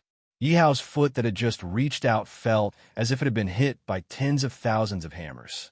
He could not withstand it and immediately withdrew his foot. At this moment, he saw the monk with golden light standing on the 5th step and felt even more depressed. What kind of freaks were these? One went directly to the 4th step and the other to the 5th step. These 2 freaks, no wonder they were the top 2 on the heaven list. The white-robed swordsman did not turn back, but he seemed to be able to see Yi Hao's depressed expression. He said, we are not from here, so you don't have to worry too much. Actually, with your physique, you are already very impressive in the ancient demons. Are you comforting me? Yi Hao smiled bitterly. Sort of. After the white-robed swordsman finished speaking, he took a step forward and sat on the golden throne before the monk with golden light. Just as the white-robed swordsman sat down, a dazzling golden light flashed in the hall. Yi Hao raised his arm to cover his eyes. The golden light lasted for a second and then disappeared. When the golden light disappeared, the white-robed swordsman sitting on the throne also disappeared. Yi Hao looked at the monk with golden light's back. Before he could speak, another golden light flashed, and the monk with golden light also disappeared. This. Yi Hao had a bewildered expression as he said, could this chair eat people? Why did those 2 annoying fellows vanish as soon as they sat on it? Yi Hao looked around, and after confirming that there was no one around, he clenched his fists. The power of the stars surrounded his body. After a white light flashed, his originally bronze skin turned silver. Yi Hao, who had used the stars and moon transformation, ignored the heavy pressure on the steps and walked directly to the golden throne. He turned around and sat down without hesitation. Boom! Yi Hao felt that his head was being hit by a hammer. His head was buzzing, and he felt dizzy. Similarly, the golden light flashed, and there was no one in the hall. After a long while, a voice rang out in the main hall. It was a voice that carried a hint of evil. Oh, I didn't expect so many people here, but this is good. The more.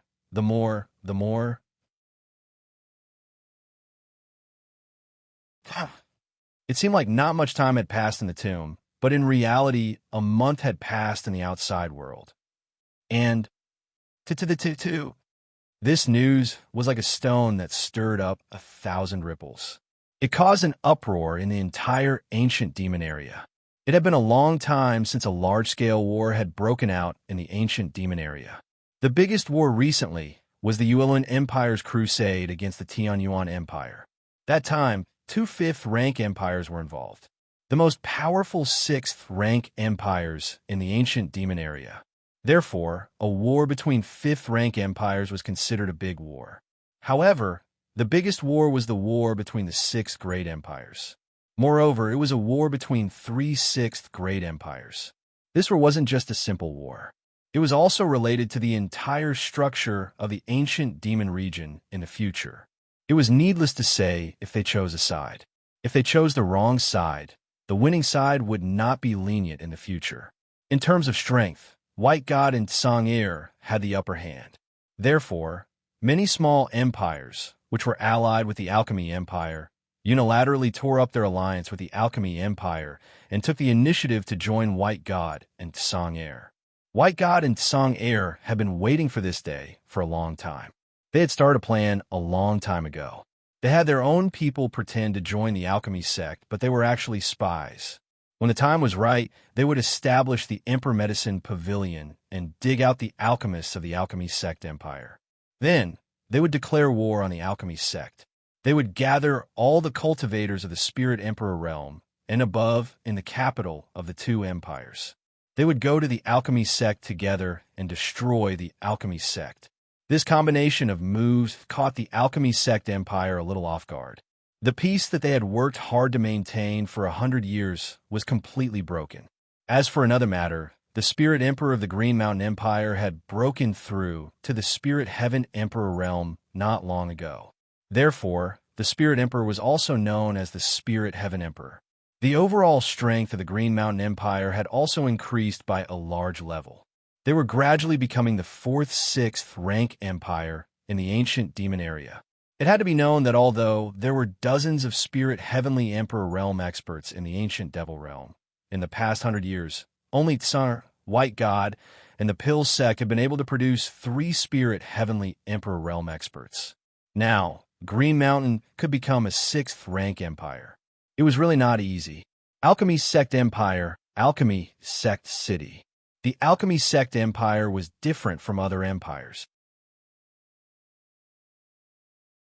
This empire did not have an imperial city or a royal family. There was only a sect called the Alchemy Sect and some cultivators who liked to refine pills and the Alchemy Sect. In the Alchemy Sect City, there was a mansion that covered an area of 300 mu. This huge mansion was the Alchemy Sect. At this moment, there was an old man standing at the entrance of the Alchemy Sect. Beside the old man was a second-order Spirit Heaven Emperor cultivator.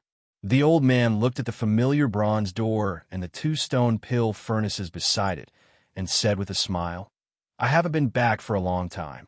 The Alchemy Sect still hasn't changed. Sectmaster knows that you like the old way, so he hasn't changed." Guillermo said softly. Old Gu turned around and looked at the guard who had followed him for 10 years. He smiled and said, "Guillermo, you have been doing your best to protect my safety for the past 10 years. It's been hard on you." "It's my duty." Guillermo nodded lightly. He looked at the old man's departing figure and muttered in his heart, "After all, if it wasn't for you back then, I would have died long ago. Hello, old Gu." "Hello, Lord Guillermo." The guard at the door greeted the two of them respectfully. Old Gu nodded lightly and stepped through the door with Guillermo. Old Gu's goal was clear. He did not stop along the way and headed straight for the room in the center of the mansion. Along the way, he met many busy alchemists and cultivators. Some of them had attended Old Gu's classes, some had received Old Gu's favor, and some wanted to take Old Gu as their master. When they saw Old Gu, they greeted him respectfully. Old Gu responded with a smile, and the entire mansion became much livelier. You're tuning in to the Warrior Lore YouTube channel. Don't forget to subscribe and join us on this journey to catch the most captivating stories.